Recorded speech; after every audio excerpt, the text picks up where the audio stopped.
KoitCast.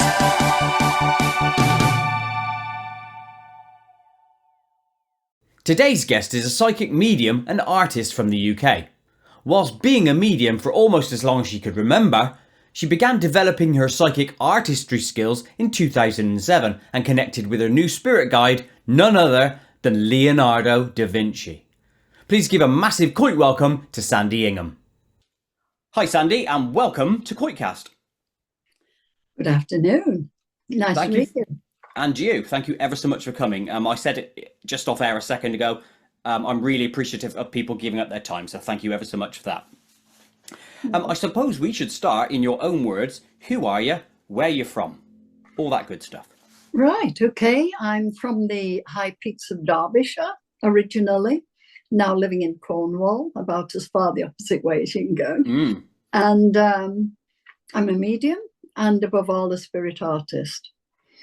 I've travelled the world doing it. I still work globally by Zoom, if they can send me a link, because I'm a technophobe, and by Skype and WhatsApp and all manner of means I can find. Excellent. So I'm constantly working. I also paint people's guides on request. They're very popular. So yes, basically, I'm a medium and a spirit artist, but I'm a trance artist. So what I have to do is get my conscious mind out of the way to let Leo in. Leo being Mr. Da Vinci. And let's stop on that bombshell, and we no doubt we'll get into that. Can I ask you quickly about Cornwall? Yes. What drove you to go down to Cornwall from Derbyshire?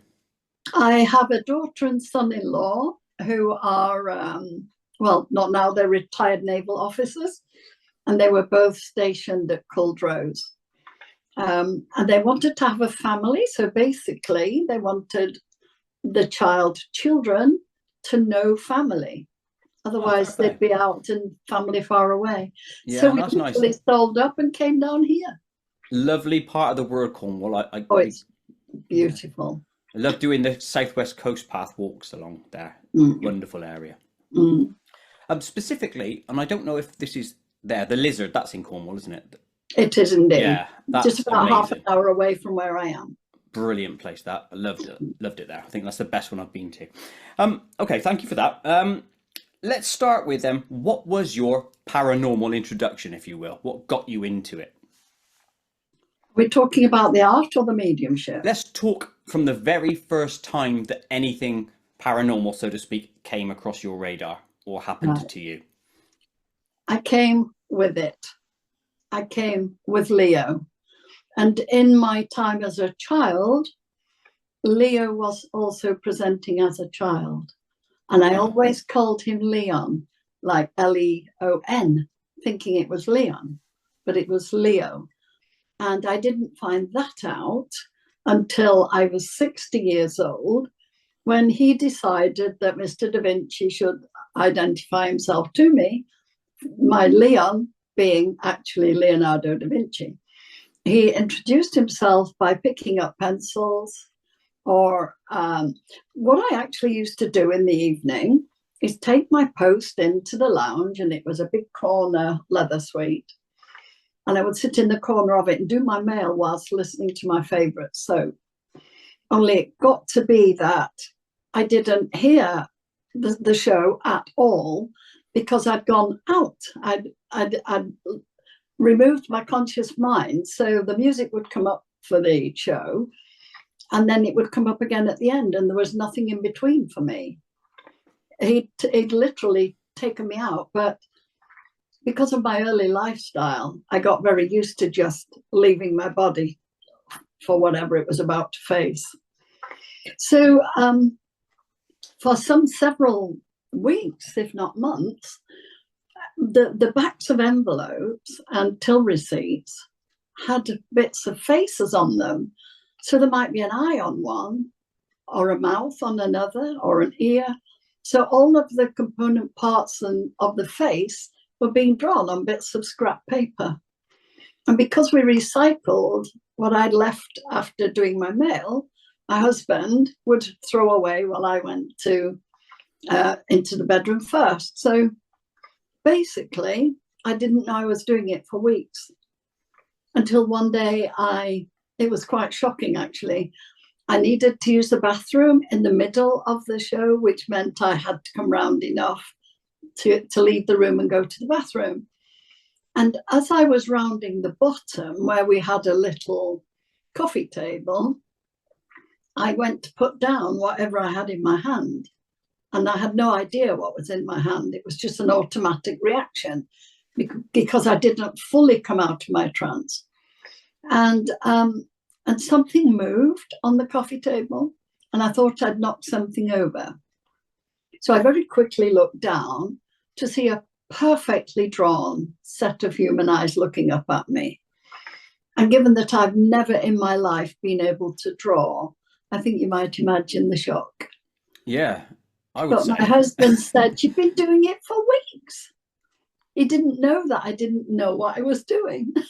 That's amazing in itself. And I want to get to this, but I think I would be doing you a disservice if I didn't look at your early life and how mediumship came to you, what it meant and what you saw and stuff. And then we can build on that to Leo, if you're okay with that. Absolutely. Lovely. So, when you were early, what happened then? This is the thing. It's not a question I can easily answer because I haven't known any other life. So to see people who were quite real to me, I didn't understand that other people couldn't see them. Ooh. So, the other children who thought me a weird kid would just come up and backhand me one up the face and knock me on the floor. Lovely. That was my early life, all of it. It was quite a long time before I realized that other people weren't like me because I was my normal. Do you understand what I mean? No, I completely understand that. And you're seeing entities, spirits, whatever we want to call them, as flesh and blood creatures to you, to your eyes. That's what you're seeing. Absolutely. Well, they were talking to me into my mind telepathically. And that, again, because it was my normal, I didn't understand that everybody else wasn't like me. So I got knocked about a fair bit, I really did. Certainly made you stronger, presumably, because that tends to happen. Well, yes, because, and I say this to people, every experience we have, be it good, bad, or indifferent, defines who we become in the end. And I was 60 before Leo picked up my hands to draw faces. Now, I've never, ever been able to draw yet. In the spirit side of me, because we're all spirit having human experience. In the spirit side of me, I always knew what was coming. As I did 4 years, so it's 4.5 years ago now, a subject I won't talk about because it might get you noticed, but I knew that was coming decades ago. And I tried to say to people, not to do certain things, but anyway, those that heard me are fine and those that didn't are not. So, but I do get to see the future quite significantly. And is that a thing that you relish, or is that a hindrance to your life, do you think? Nothing is a hindrance because I know that there's a purpose behind everything. And the one thing I don't do is fear. I fear nothing and no one. And if you can understand this, I've always felt that I'm an observer in this life rather than a participant. But when you have a life like my early life was, and it was always around violence and abuse, mostly because of me being different. I would be chatting away, or somebody would be walking towards me and I'd see that another person was with them and I wouldn't understand that they weren't real. And that the other person weren't talking to him, presumably, yeah. Well, I'll give you an example. Walking through a park one day, I saw this couple of ladies coming towards me with a man at the side. And as he's approaching me, he's talking to me. "This is my wife. I'm Alan. I used to be gardener in these grounds," because I was walking through a stately home. And he said, please tell her that I'm okay. And I heard what she said to Robert last night, and he's very grateful for that, and so on. And I'm saying, no, I can't do that. I can't just accost people. It's not what you do. I'm very much old school, Koit. And I respect of the old school way, manners, self-respect, respect for other people, etc. So I'm saying I really can't do this. And he said, oh, please, that will open the doors then. They have to speak to me to make me say. They've got to take me to the situation. So as they're approaching me, she said, you know, the grounds look lovely, quite randomly to me. People do that. The grounds look lovely, but they'll miss my husband. I said, that'll be Alan then. Oh, amazing. And How did she take that? Like that. Yeah. I said, please let me speak to you, because he is here with you. And he passed on such and such a date, and this happened, you know, but he's very much around you, and he knows that there's birthday coming up in 2 days and he hasn't forgotten. Things like this, you know. And yes, he was the gardener for the grounds here.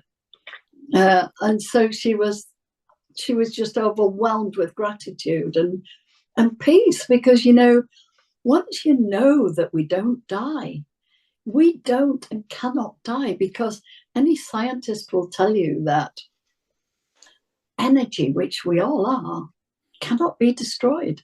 And so that essence of us, that spirit of this life, goes on upstairs. I say upstairs. I don't use words like heaven and dead. You know, nobody's ever dead in my world.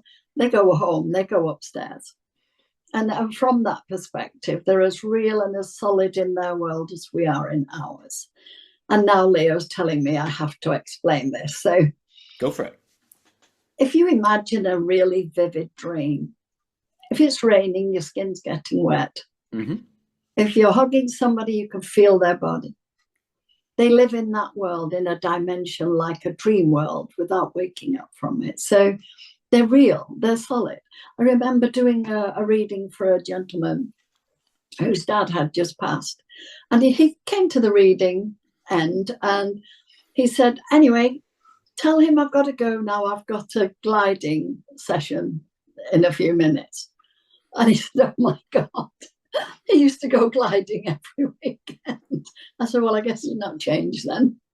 I like that. And I'm going to explore that a lot a bit later, but because I want to park that bit, because I got loads of questions on that, actually.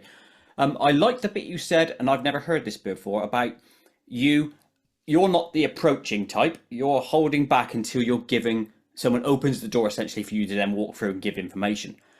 So there is influence from their side to get that lady to speak to you. Is that true? Quite throughout my whole life, I've met people and their loved ones. As soon as I hear a voice, which is what they connect with me on, that the frequency of your voice brings them to me. Okay. And every voice, every time, they will come. And I don't know any other way, so it has never bothered me. I've certainly never been afraid of them. They're so loving. And that's the reason they come, because they love and they know that we're grieving. And I think the worst thing that in the world that people can do with a grieving person is not mention them for fear of bringing tears, when the very thing they need to do is talk about them. You know, so I obviously read the situation, you know, but certainly when you brought their loved ones through and they say something that I absolutely cannot know. And this happens a lot when you put things in the coffin with them, or put something in the hand, or put something in a pocket. They'll tell me about it. And that person knows they were alone when that happened. So that happens a lot too. But certainly going home is absolutely nothing to be afraid of. And it's a fact, because they all tell me that no one dies alone, ever. No one ever passes alone. The family come and they know they're there. They know they're there. They'll very often point at, towards the end of the bed, or they'll say something about, been thinking about my mother, blah, blah, blah. Because the spirit knows that they're there and awaiting, escorting them across. They're never collected or taken, they're escorted. Oh, exactly. Literally going to ask that question. Is it a collection? I know, must be psychic, sorry. Yeah. Yeah, but this influence thing, so spirits can influence their loved ones to then open the door to you, is what I was getting at. That's because that's the interesting bit, isn't it? Because Absolutely. Would that person have said anything to you without that inspiration click or anything? Probably not. Probably not. After all, I'm just a person walking up a path through a garden. So why would they speak to me? But, and this is again what a lot of people don't understand. Spirit communicate by thought, or in fact, telepathy. This is how I now predominantly work through telepathy, because I'm not interested in how big or small someone is. And I'm not interested in, what can I say, what they look like. I don't care what they look like. I don't care to look at them anymore. For me, I give my complete focus on what they want to say, because it's always very profound. And I know from the many, many people who have said to me, I can cope now. It almost cuts that grieving pain in half. It really does. And I am so privileged to have this ability I have. And then when I've traveled the world, mostly it's been to demonstrate the art, and the mediumship comes along sort of with it, really. Sure. It throws up another question, which is, what truly are messages from the other side for? Is it just to help us get out of grief status, or is it something else, or is it more? We go through our life, we take our life journey, and we encounter problems. And invariably we'll think, oh, what would Tom have done? Or do you know what I mean? Or what would James have done? Or and I say to them, if you have a problem, then put it to them when you go to bed at night. And you'll invariably wake up in the morning and think, right, I know exactly what I'm going to do. Because they answered it into their mind. And as I say, many struggling mediums struggling to develop just don't get it, that the thoughts they're having are actually the response from spirit. Telepathy. It's another interesting one. I asked somebody the other week this very question, right? Where does imagination and our thoughts end and messages begin? I can't get that grey area where the crossover is. How can you explain that, or can you explain that? How can I? I've never known any other life than mine, but we all have it, Koit. We all have that ability, and it's the thing is trusting that those thoughts passing through your mind aren't really fitting your life. They're outside.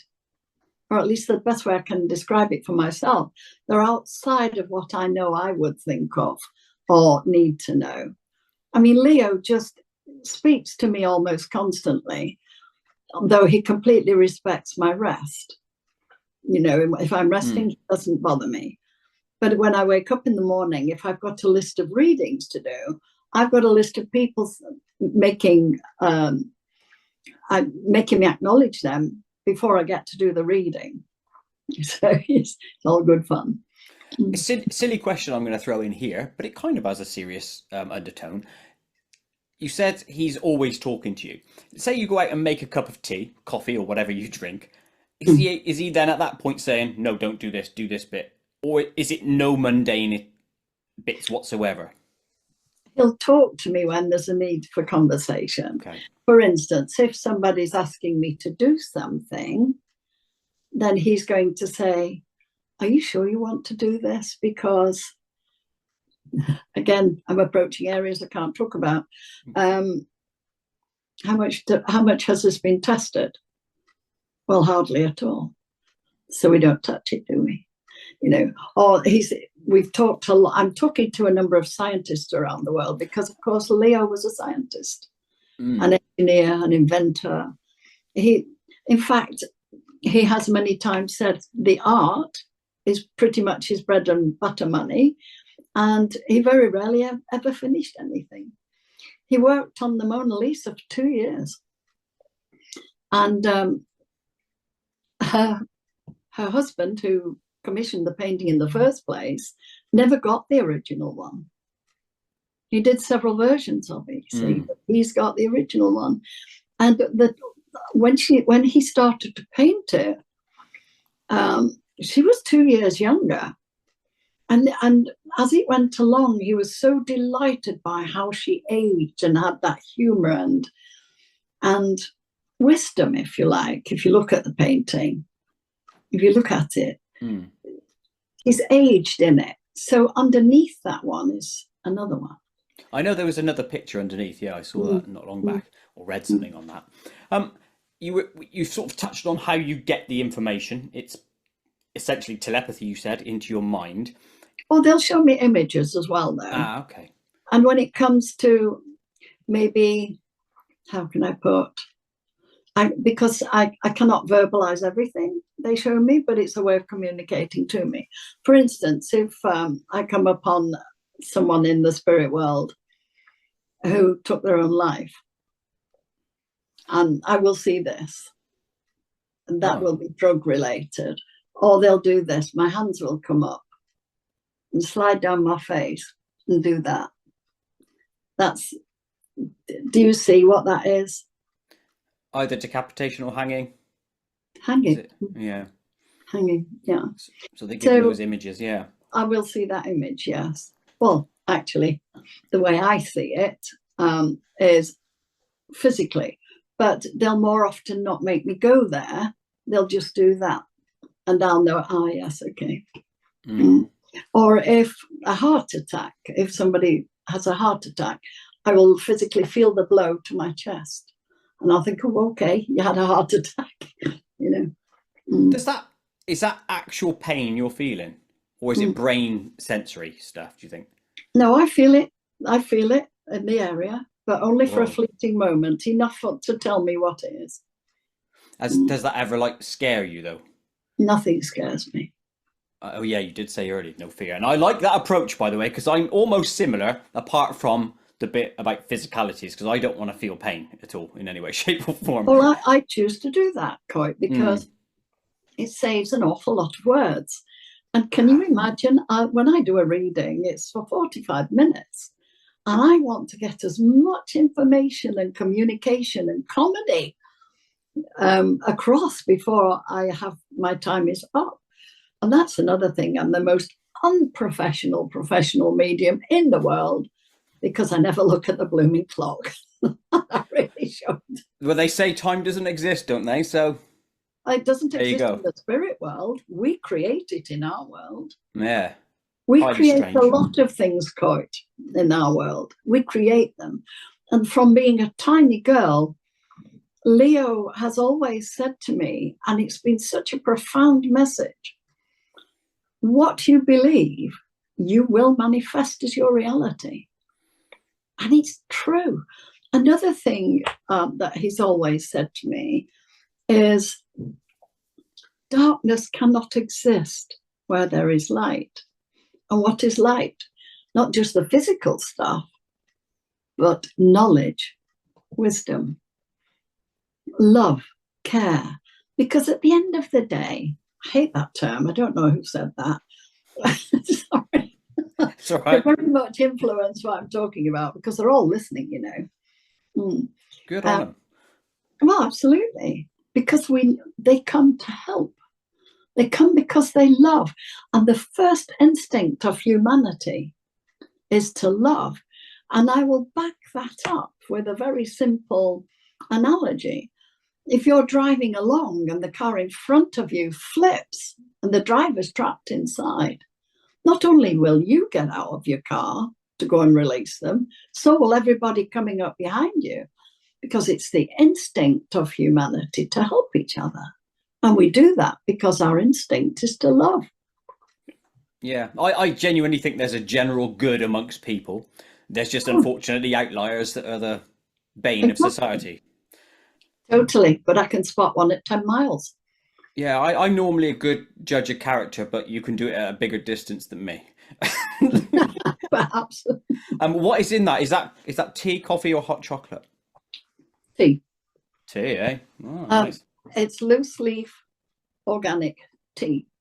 And how I don't many sugars put did you anything have? in there, none. I don't Oh, put anything in there yeah. that is not organic.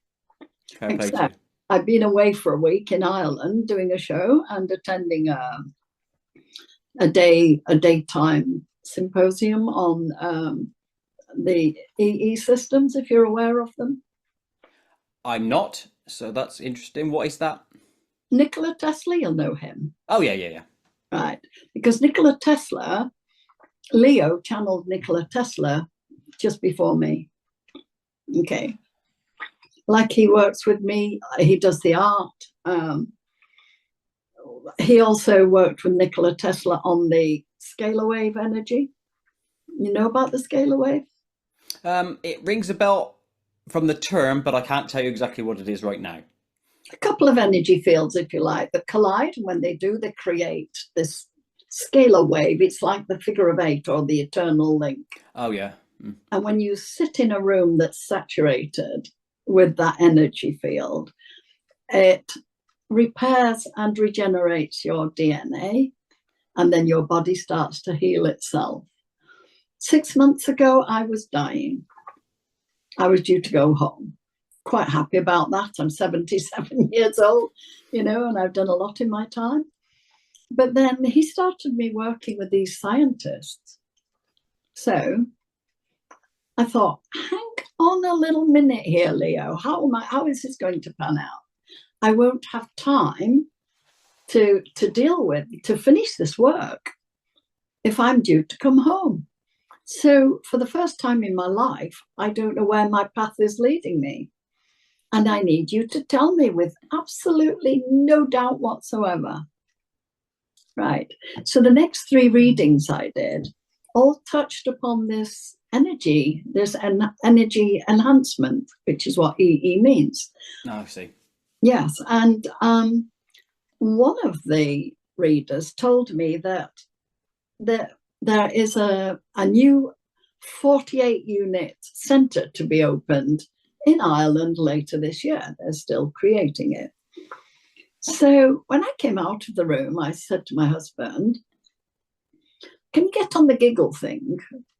Giggle, goggle, Google. I don't do computers. I don't own one. I don't like them. It had G's in it anyway, so you got part of it right. Yeah, you know what I mean. The Go one. What's it called? The Google. Google. Well, I'm close. Exactly. So anyway,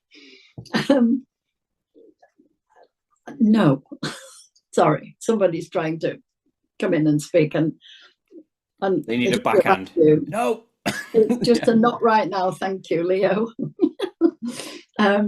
Maybe by the end I'll speak, but not right now. So when I came out of the room, I asked my husband to get on the goggle. Oh, for God's sake, that thing. Mm-hmm. See if he can find any information on EE Systems Ireland. Well, the only thing he could find was a booking form. So I said, right, let's book it, pay for it. Then when it is open, I can go and see what it's all about. So the next thing that happened, and I think it was the next day, fairly late in the day, I had a phone call from a gentleman, introduced himself as the owner of the centre in Ireland that is being built, telling me that he'll keep me abreast of what's happening, closely. And he said, it's just one thing I've got to ask you, because we're all scratching our heads here. How did you manage to book the centre? You're the very first client to book and to pay for it on a website that does not exist. Interesting. From Leo, they haven't built the website. They just started building it, and they created the booking page. They launched it for a few seconds to test it, And as soon as they launched it, my request was still there from the day before. So how does that work? And I say, thank you, Leo. It's the old mysterious ways thing, isn't it? I laughed. I said, Yeah. I've got friends in very high places. A ways to link you to where you need to be. That sort of They thing. really, that's the sort of thing they can do to help. Yeah, I call them nudges. I mean, that's a big nudge in a way. I Well, it like was it. for me. Yeah, that's amazing. Let's talk about this trance side of things because that's another fascinating area. How do you move out of the way? Do you feel it? Do you hear it? Do you smell it? I mean, what goes on there? If you can imagine, how can I start? Let's imagine a dot and you're zooming out, Okay, or makes sense. rather a circle and you're moving out until it becomes a dot. I will sit down and I will say to Leo, okay, ready when you are. By the time I've taken a deep breath, I'm no longer in my conscious mind. And I've no idea what's going on in between. It's like when I do a show, and I've just done one in Ireland. That was a huge show, really. And I say show because my work is visual. And how can I literally sit down, say, okay, I'm ready when you are. The pencils will come up. And if you've looked at my website, you'll know that Leo draws two different people at the same time. Amazing. It is, because you can't do it. Yeah, no, it's impossible. I could barely draw with one arm, let alone two. Well, Leo does like to prove that it's him, you know. Amazing. So you zoom out, and whilst you're in the zoomed out status, something's going on here in your Oh, body. Leo's in. He's in your body essentially doing X, Y, and Z. You have zero memory of it because you're not located in your memory, sort of thing. No memory at the time. But what tends to happen is I'll get fragments back in the upcoming hours and days. I see. You know, little fragments of what I've done.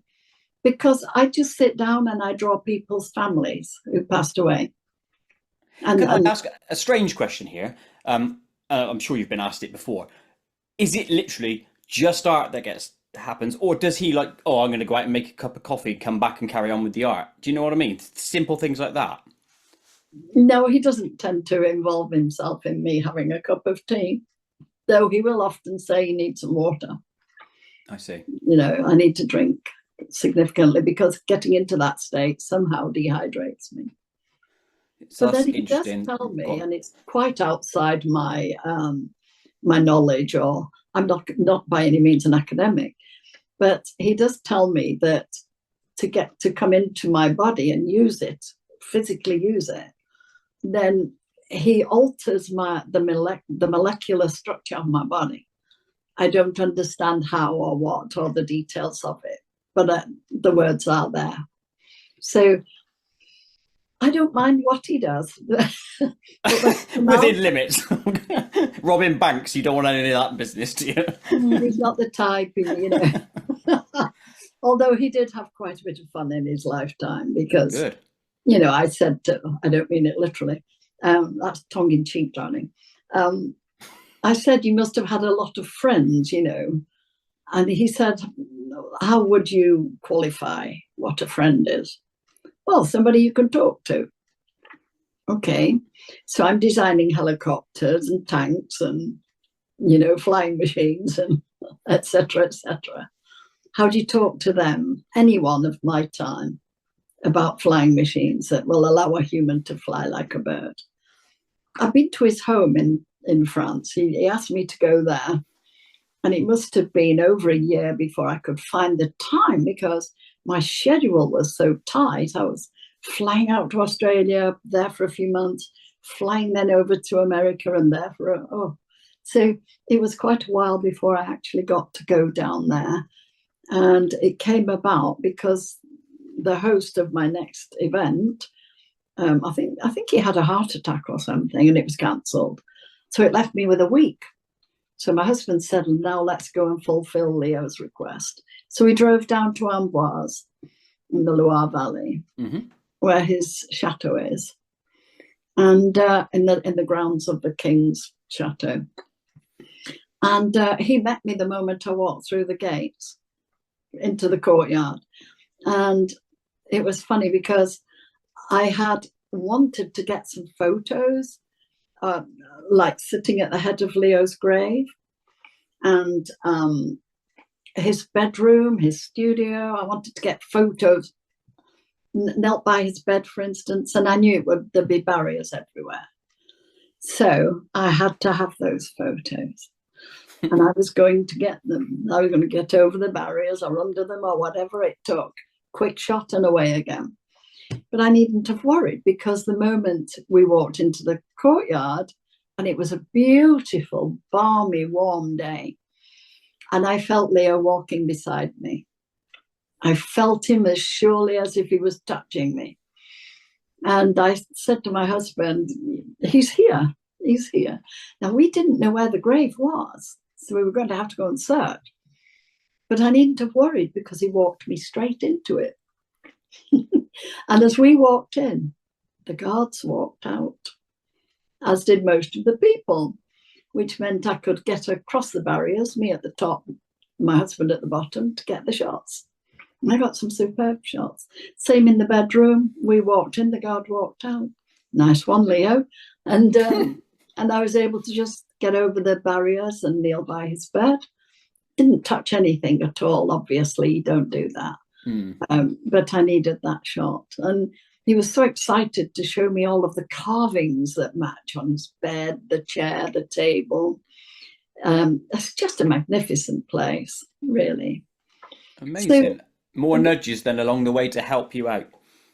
The sort of thing, yeah. Yeah, amazing. What was the next bit I was going to say? Yes, you mentioned earlier that it took you to 60 years of age before he introduced himself properly as the person you know now. Yes. You've obviously pondered that across time, or you've been told. Why then? Were you being prepared all that time? What was it? I did ask him, because for me there are many questions, because I can't draw for toffee, and I still can't. I really can't. I tried once and showed my daughter my effort, and she said, "Oh, mother, stick to drawing dead people." Joking. She's like that, my daughter. A wonderful girl, but yeah. So, sorry, what was the question again? The question is, why can't you draw? No, the question is, why till 60? The answer is, I needed all. As I said earlier, every experience, good, bad, and indifferent, defines who we become.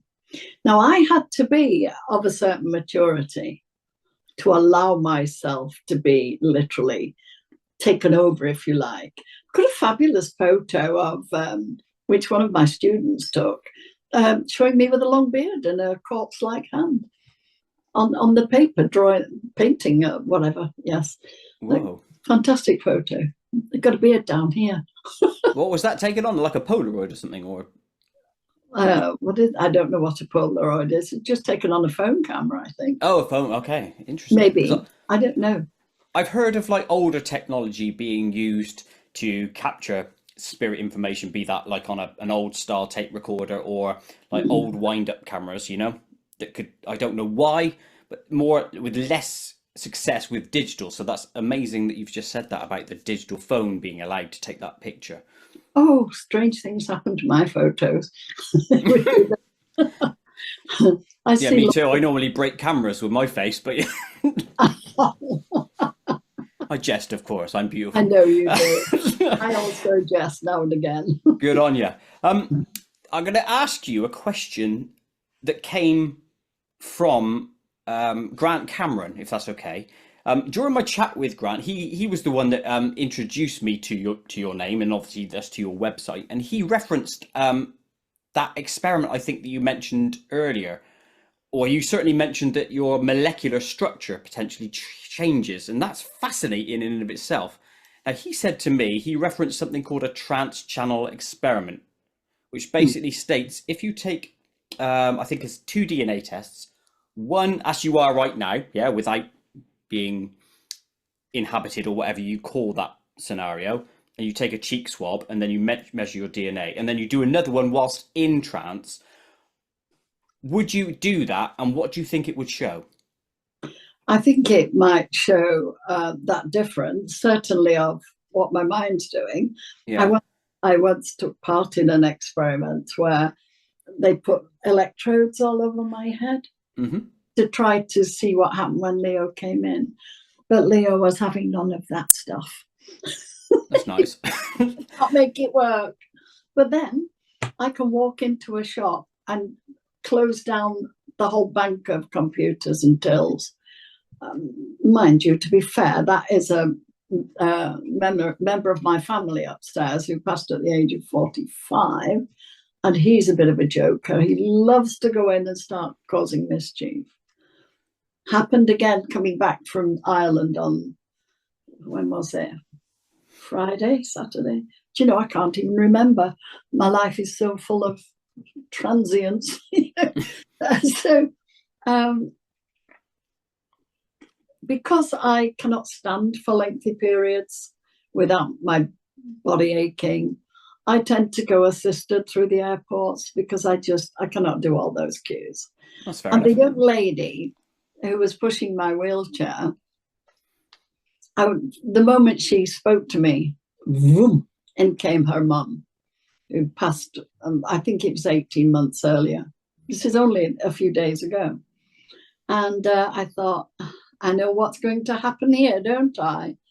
So she's asking me where I've been, if I've been on holiday. Well, no, actually, I went to work, but made a holiday of it too, chat, chat, chat. And her mum's then saying, it was my son's birthday yesterday. Can you just, no, it wasn't yesterday, it was the day after she passed, or the day before. Again, when I do a reading, it's gone. It's afterwards gone. So we get through to customs, and they're putting my bags through customs for me.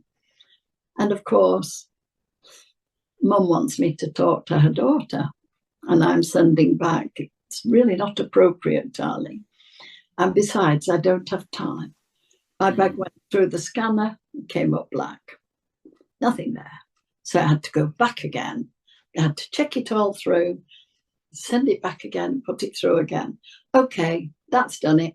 So you might as well talk to her. She wants to talk and stopping me going through until I knew. And of course, she was quite delighted with everything her mum had to say. So ultimately, you could argue are the catalyst for technology to go wrong or to be nudged in your favour. My energy field is that's it. Energy field is I don't know what it is, but it's enough to knock out tills. And again, coming back from another airport another time, and we got in the early hours, went to pick up the hire car, and he's on his little iPad there, and he said, "Oh, it's stopped working. Can you just move up to the next one?" And well, what the heck's going on? This isn't working either. And then the next one, what is going on? And of course, my husband knows very well what happens to me. So he said, Sam, can you just go over there, love? And get out the way, that's it. I thought, oh gosh, the moment I moved away, they all came back on again. Fair play. When you walk along streets and stuff, do the street lights go off? Oh, that's happened. That happened, yes. I know that's quite a common phenomenon related to, I don't know, people with paranormal persuasion, let's just call it that. Where I live, they're very rare to see, actually. Street lights. We don't have them. That's good. That means you can see the stars, which is nice. Oh, indeed I can. Indeed I can, and I love it.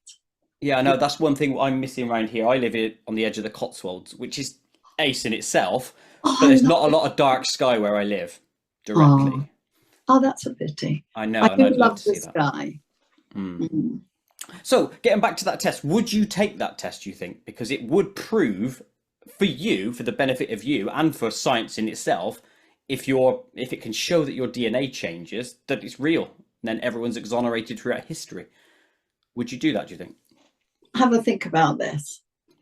I get on stages the world over, and it doesn't matter what colour, what culture, what your belief system is. I will draw your family in the audience Mm. because Leo is connected to me, the person he's drawing, the person in the audience who he's drawing for, and the medium who I have assisting me. Because I don't speak, I draw, I write, we write the words. And he might write the person's name or a specific date, or, I hear you, please do go ahead with your plans for XYZ.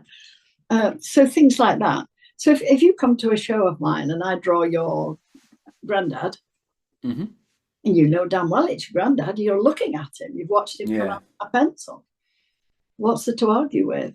I don't need to prove myself to anyone, and I have no desire to do so.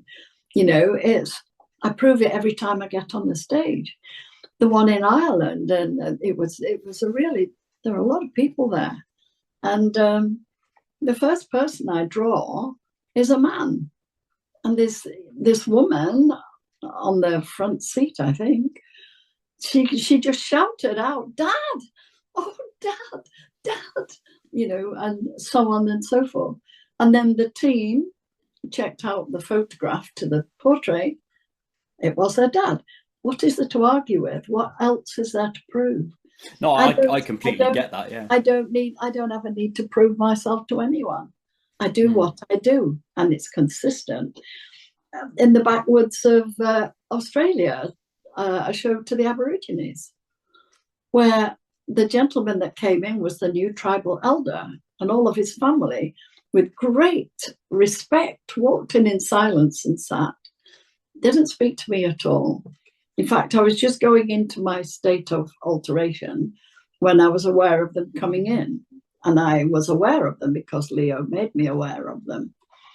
And I drew this man's face. And he came up to me in the end and he said that he was the new tribal elder and that he always felt unworthy to take on the post after the great leader they'd just lost. And the leader said to him, "A woman will come from over the seas and she will draw my face. And that will prove to you that you are worthy and you are the right person." And that's exactly what happened. Amazing. And that's lush in and of itself, isn't it? I love that. There are so many, there are so many experiences like that. So many.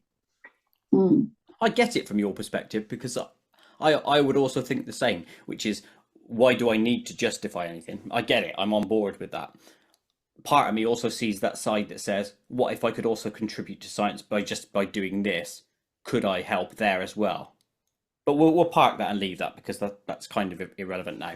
I have a couple more questions before then we actually delve into the psychic artistry, which is incredibly fascinating to me, by the way. The first thing is a jovial thing. Has any spirit ever said something to you that made you burst out laughing? Oh, every single reading. Really? Wow. Oh God, yes. They don't lose their sense of humor because they go home, Although any part of them that was not perhaps as they should have been, because they often tell me on this side of life, we live in this very narrow space that we call our lives. And in that space, we probably predominantly do what we do for our own, because that's what we want, purpose, desire, whatever. And then when they get upstairs, the first thing is obviously they come to escort you and they take you to meet all the family and friends that went before you. And there's this huge celebration. And from there, you go to what I call the life review. I think most other people do call it the same, but yeah, we go for the life review. And in that review, the veil of this life we've just left is removed. So everything that we've ever said or done that has hurt people, it comes back with all its friends, and you feel pain if you've been an absolute RS. But I don't use language, I'm afraid. No, that's fine. No bad language on me. But so RS is the nearest I can get to backside, you know. Go for it. I love it. You know, that really brings them back on board in terms of what they came here to do, what experiences they came here to have, and where we went wrong. It's almost, having a life is almost like going to university. And then at the end of our course, we go home. We just go back home. And all of it is designed to bring us back to knowing how to live, because that's why we come. We need to learn to know how to live in unity. Like for me, religion controls and destroys and divides humanity. It's all about the money. Oh, it's all about control. Money and control, yeah. It's about. But the thing is, that gives us a false perspective about what life really means. Our first instinct is love, always. When the mother looks at the new baby, I've had 3 babies, so I know what it feels like. And that's another thing I must talk about as well, because I will not talk about anything that I have not personally experienced, because otherwise I'm passing opinions, and that's not for me.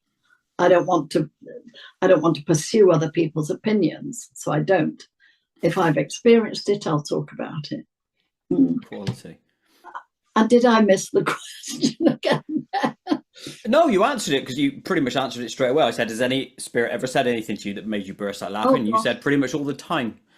Oh, yeah, I met a young lady at lunch yesterday on the next table, and she asked, would I do a reading for her mum?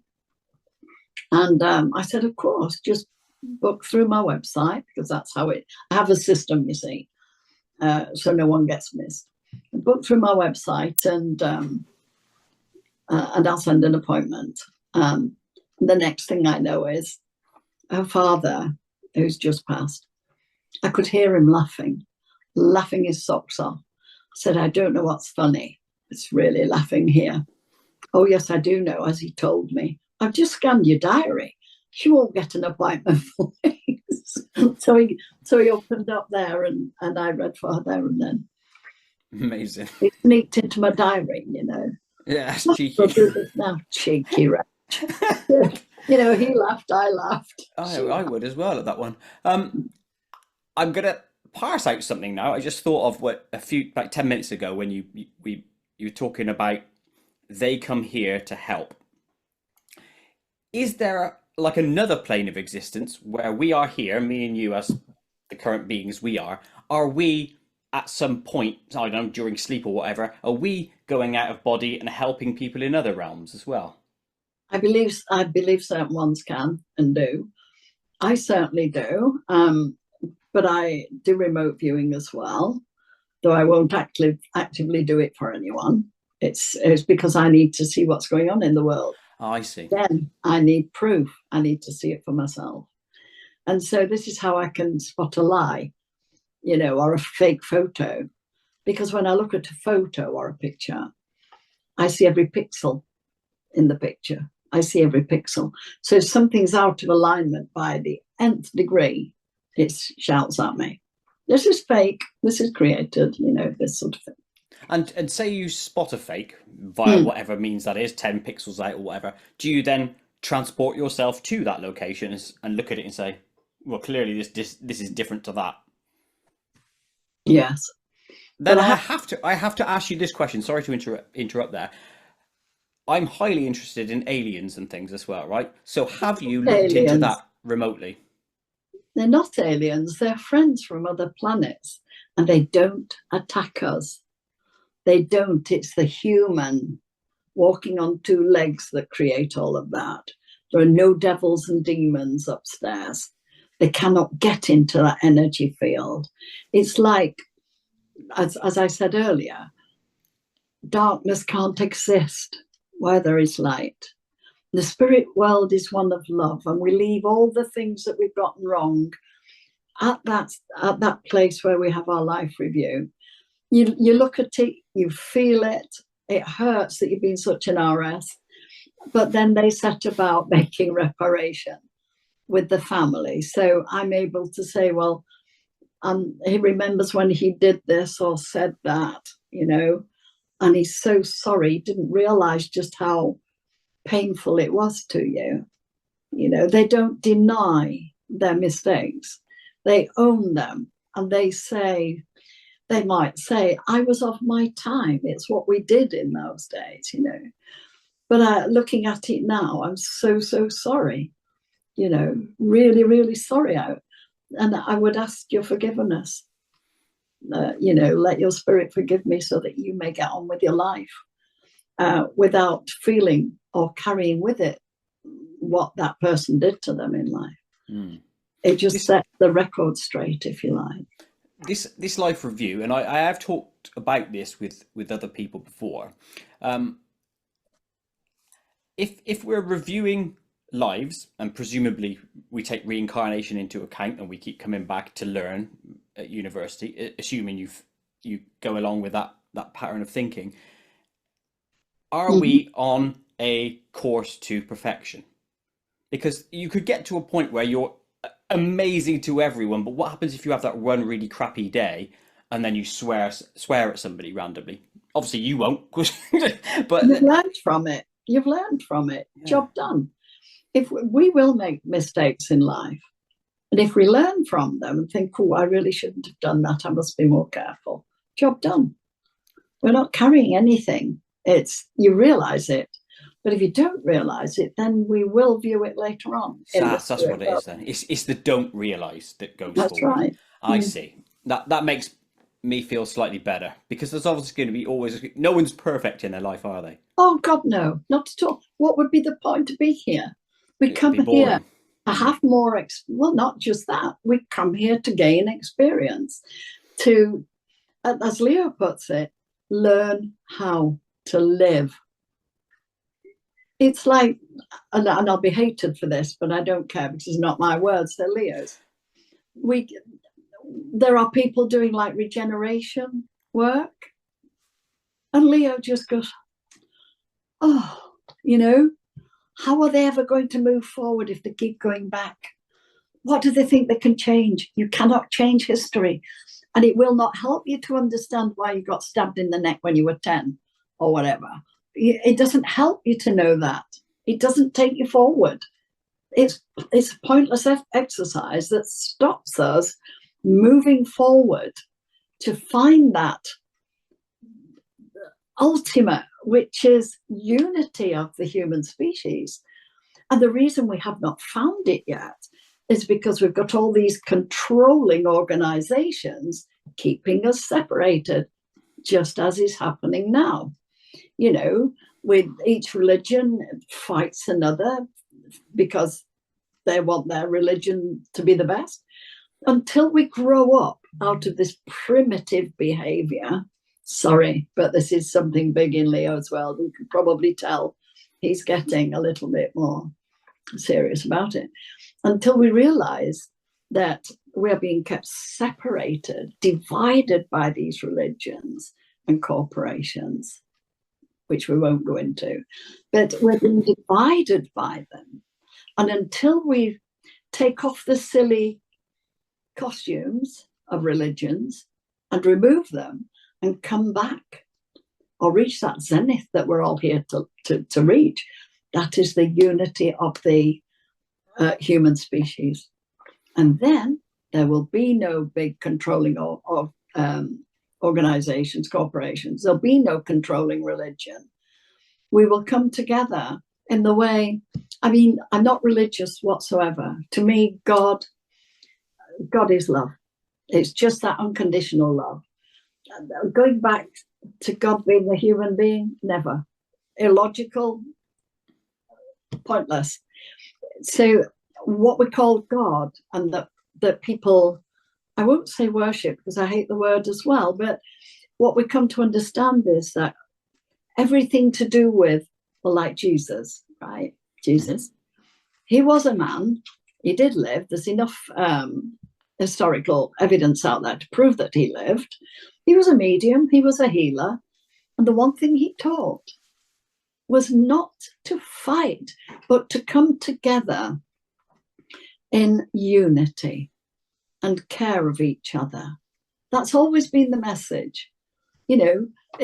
And until we reach that understanding that we need to put down all these controlling organizations, come together as the human species, and we are then untouchable. Now, Leo has shown me the future, and you spoke of ET, our extraterrestrial friends.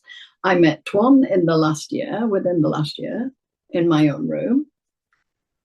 I'm not sure if I sent that picture to you. It's one of the Anunnaki, or as we might. I don't think you did.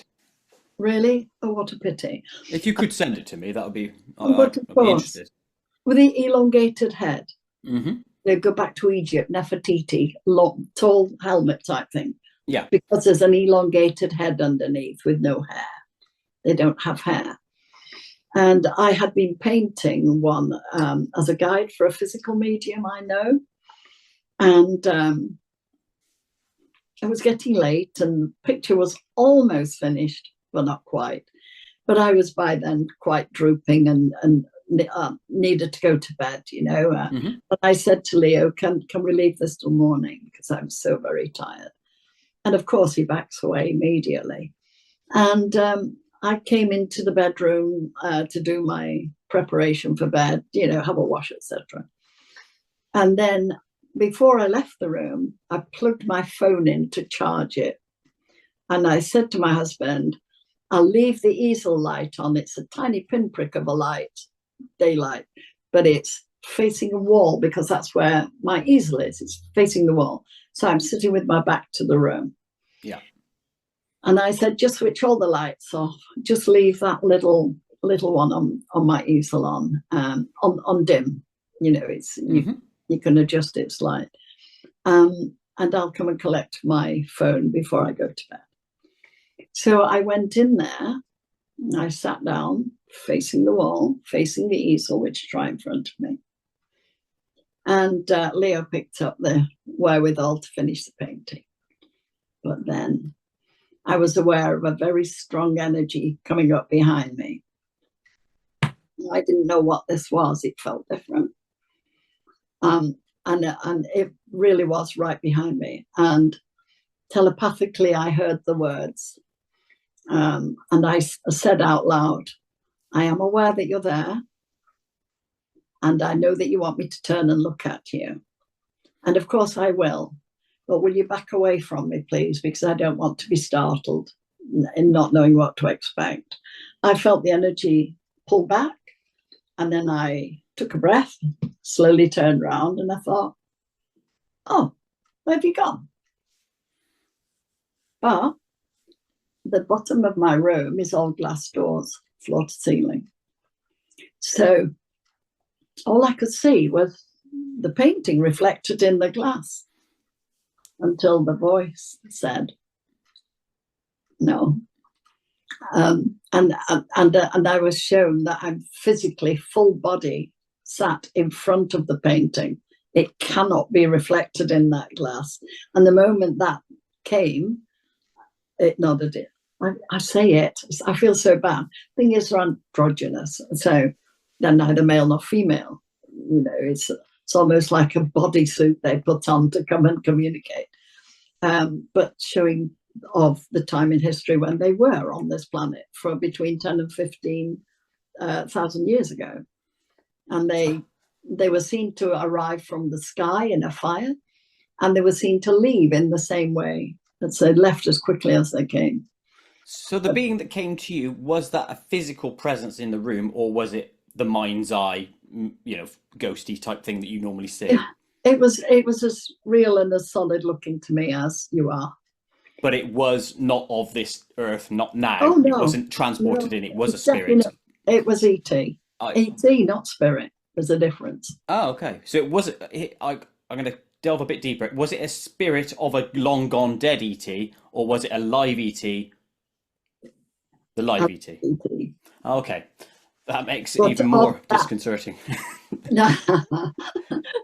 But of that time in history when the Anunnaki came, I see. with the elongated heads, the very tall elongated heads. It was one of those, but they don't live in the same way that we do. You know, their physical bodies, although they do appear to have a working biology, you know, heart, lungs, etc., etc. In the ones that came here in the year I was born, because they came when I came, the time of Roswell. Yeah, you know the story of Roswell. Oh yeah. So it was real. I wish I didn't have to say it. It just makes me feel so discourteous. However, I should give it. I need a name. Sorry, I mustn't get it too involved. Okay. Or else I'll disappear off upstairs. Excuse me. And then telepathically, I was shown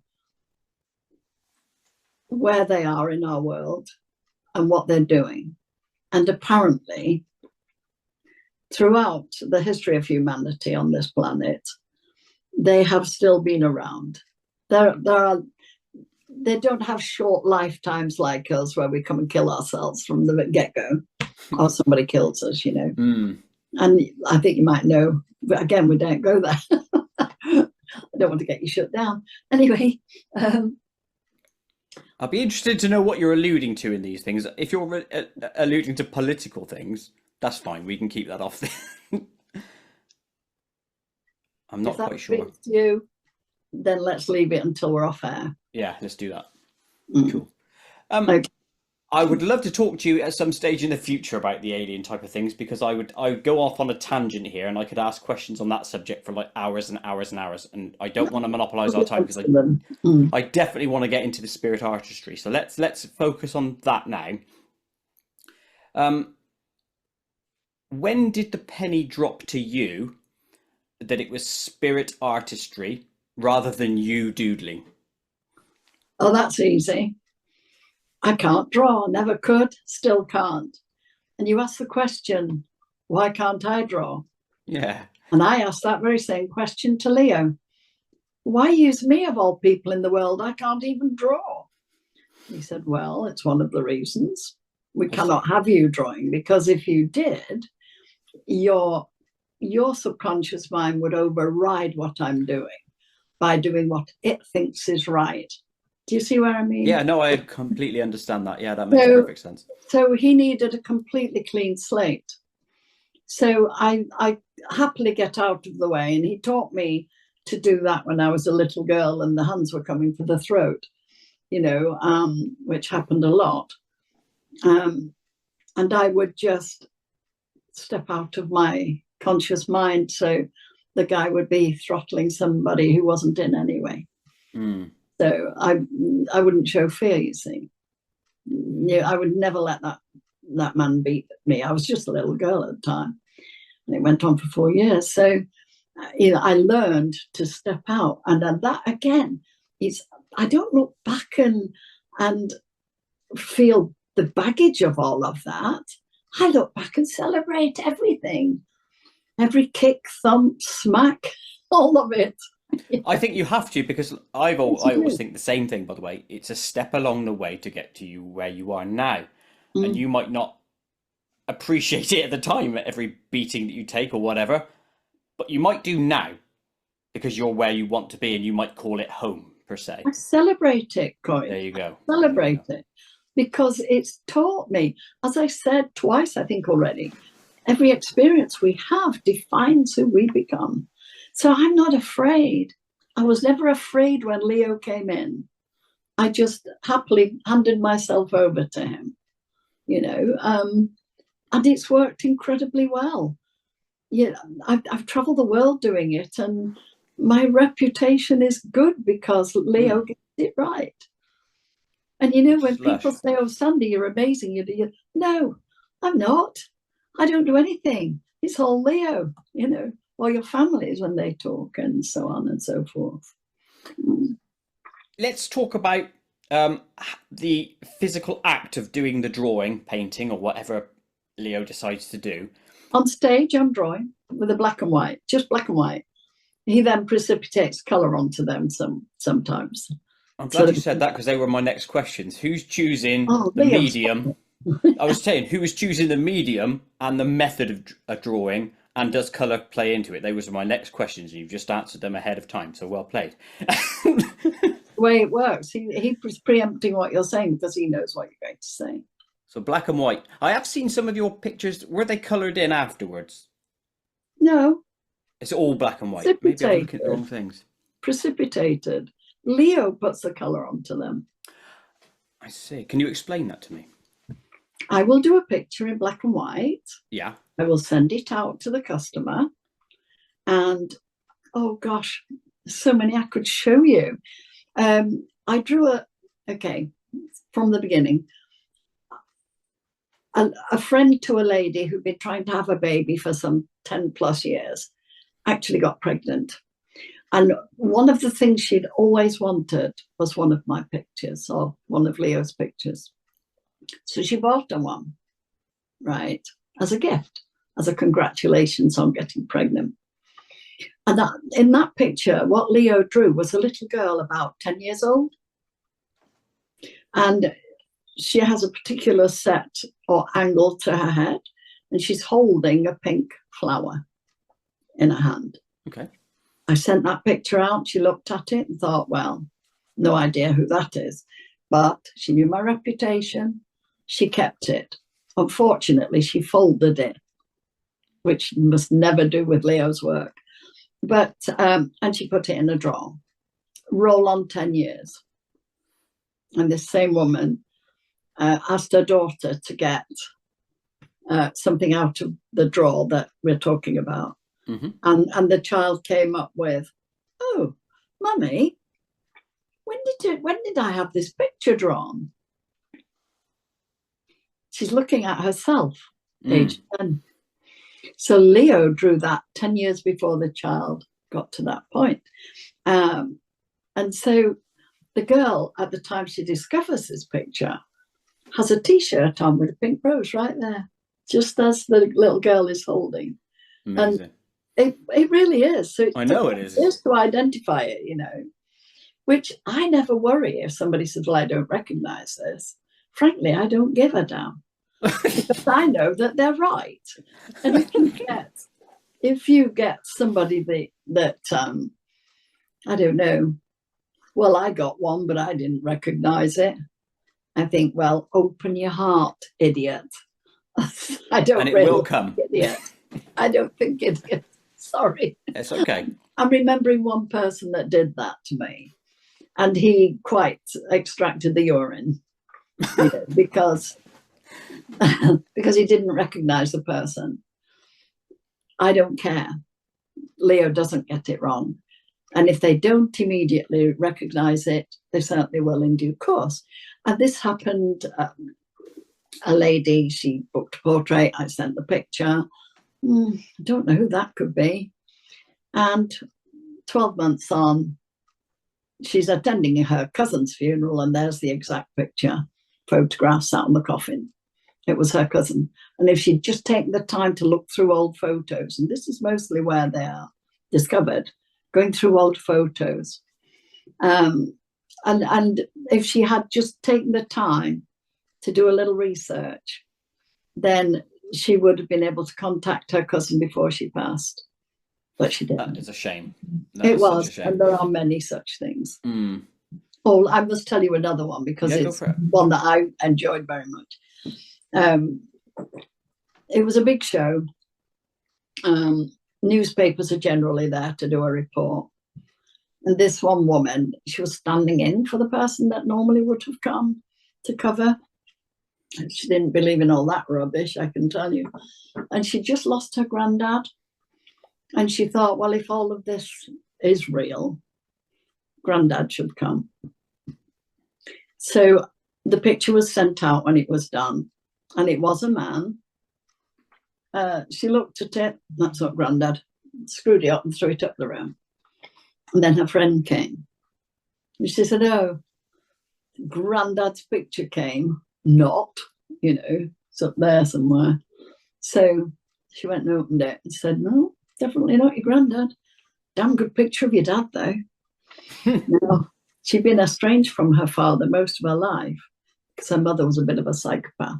So father would send gifts and letters, and she never, ever got any of them. Mother had passed. So then she, and she had made contact with her father very recently to when this all happened. And as I say, the friend picked it up and unraveled it and said, no, definitely not your granddad, but a damn good picture of your dad. Yeah. And she'd screwed it up. Pretty much destroyed it. Because Leo likes to use a very specific pencil. It's a German one, and it's not easy to buy in any of the art shops. But it's not as rough as charcoal, but it's carbon. It's that stage before you get to the real charcoal. Anyway, once you touch it, you'll smear it right across the page. You'll push it off. Or if you fold it, it'll go into a line that you will never be able to erase. So sadly, she spoiled the picture. I do believe she's still got it. But she was a journalist, and it taught her a lesson. And she actually did ring me to tell me about the story. So did she have some measure of, I don't know, not shame, but you know what the other word associated with it? Like, I think sadness, obviously, because she destroyed something that was so precious. She kept it. I suppose there's something left of the image, but not anything you could photograph or copy. That's life, isn't it? Not everything works the way we want it to, or then we get taught the lessons, like you mentioned. The drawing itself, Leonardo was obviously a quality artist in his time. Oh gosh, the best. Yeah, but amazing. I'm a little bit biased there, yeah. Well, naturally you would be. Is he drawing likenesses, or are they absolute perfect spot on for what people are, to the best of how anyone can draw somebody? Do you know what I mean? I'm going to say you can always see the essence. Some of them are like photos. Most of them are like photos, and if you've looked at my site, you will have seen that. And I have no idea what I'm doing. I have no clue, But there's one painting he's done recently, and it's the most incredible, in my opinion, that he's ever done. And it is a male, but I have it here, actually. But if you could send me that one separately, I'll put it on screen at this point. I think you need to, or I can show it to you. But the thing is about this picture, when you relax your eyes and look into his eyes, you will communicate. You'll get communication. And you'll see that the background starts to glow. It literally glows gold. And then the skin tone, he's gone from just an ordinary man to a black man. And then to the Native American Indian, which is quite coppery. And then to the Japanese and the Chinese, which is more yellowy, So he literally changes his skin color while you're looking at him. How strange. It's fabulous.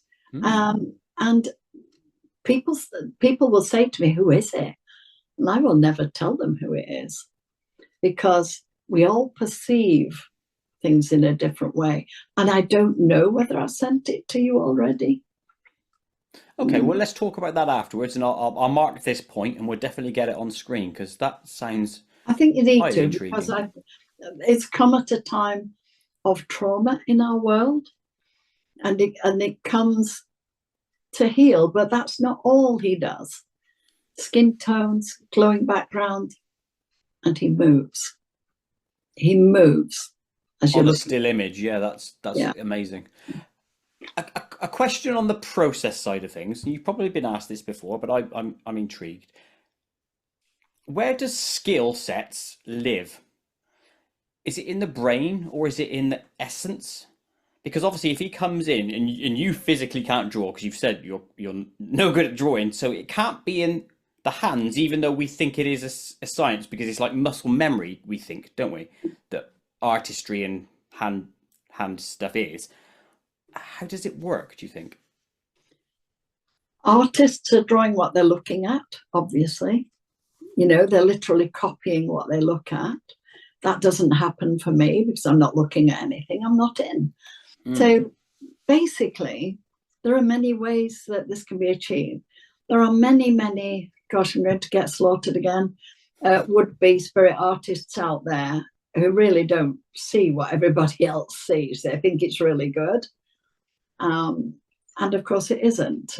To put that kind of art out, it needs to be of a quality, And Leo, I don't think there's a single one where the picture hasn't engaged with the viewer, because he looks directly at you. If he was turned this way and looking back, you would see he's still looking at you. If you stood underneath and looked up at it, he's still looking at you. And if you look down on it, he's still looking at you. Still eyes follow you around the room sort of thing. Exactly. And that's what Leo is good at. I once asked a professional artist how he achieves, or how to achieve an image that is engaging you. And he told me, well, it was just a fluke, really. No skill of having the pupil directly centered or anything. That would be what it is. And it's not just the pupil; it's the whole expression in the face. It's the expression, and he's so good at that.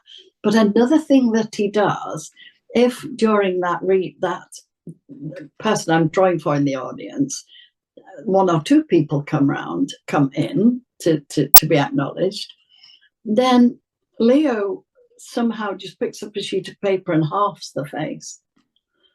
And invariably, one half the face is passive, but the other half is positive. So that hint of a smile, if not a direct smile. And what they're seeing is two different people. And until you half it, you don't realize that, oh my God, that's my dad. Oh, that's my mum, actually. You know what I mean? And he seems to put this in one picture. I know he had a fascination with mirror images and stuff. Oh, I've seen loads of documentaries on him. Yeah. And it's strange. I'm sure you've seen it on like TV shows and stuff where they take like a comedian or whatever and then flip half of his left side of his face and make two lefts. It just looks weird as well. Then you do two rights and that also looks strange. But and yet Leo does it in a way that doesn't look wrong, and if ever you have a question of that person, and you put that question to them and close your eyes, when you look up back to the picture, one side or the other will seem dominant. So if it's the passive side, think a little more about this. Or if it's the positive side, go ahead. It's all good. That's cool. So he communicates still with mirror imaging. And that is an example of it. He's amazing, Koit. Believe me, he's amazing. No, I get it. I mean, I know his artwork is incredible compared to mine, put it that way. I draw very, very poorly. We're told that we reincarnate. So why does an old spirit of a long dead person persist? Isn't he now a different person? Do you see where I'm going with that? But all those lifetimes are kept, and in the life review, everything that you've done in the life you've just left, you've dealt with the bad stuff. You've felt the pain of what you've done. And then when you move back into the spirit world proper, that lifetime stays there. So if then somebody wants a reading, for instance, that spirit knows who it was last. It'll go and collect that information again to cover whatever's asked, or just talk about it. So to expand that out, I think I'm bored with exactly what you're saying. Let's just say Leo is number 1. He's led another life number 2, 3, 4, 5, 6, 7, 8, or whatever. Actually not. Oh, okay. So he never took any... He did not reincarnate. But he lived a traumatic life. He was gay. Did you know that? I thought he was bisexual. Only what I've seen on programs and things. 100% could not rise to the occasion for a woman, if you understand why. I get that one. Not through personal experience. That's what he told me. That's what he told me. I can never rise to the occasion for the ladies. He loved people. He loved ladies. He was a very good friend to the female. But he was gay. And the one thing about gay people is they tend to be in touch with both sides, their masculine and their feminine. And it makes them pretty nice people generally. I've got a number of people who I usually know. That they're gay or otherwise. And how can I put? Leo never wanted to come back because somebody reported him anonymously to a hole in the wall where he would leave these messages to report people. Somebody said that he, and this young student who never quite got the hang of art, despite years and years and years, decades of tuition, his partner, obviously, who he lovingly referred to as Sal. Now, Sal's image, if you can picture Leonardo, sorry, Leo, if you can picture Leo's painting of John the Baptist, very, very, very, you cannot. Not directly via the name. I know I will be familiar with the image. Okay, so the image is black background. Well, actually, it's red and brown, but it turns out a warm black, if you like. And he's without clothing. So seeing every aspect of the male body there, looking more as much female as male. And he's turned slightly, looking back, and he's doing that. Pointing look it up. Yeah. E.T. Because Leo in his lifetime was a medium. He was also a hybrid. So he was part human and part of another species. But I don't know whether I'm telling you rather too much there, but it is who he was, and he's very open with me about all of his life and experiences. And he again, faced his own demons, if you like, in realizing that to create weapons of war, the trebuchet, have you seen that? Yeah, I know he did that. It's a lethal weapon.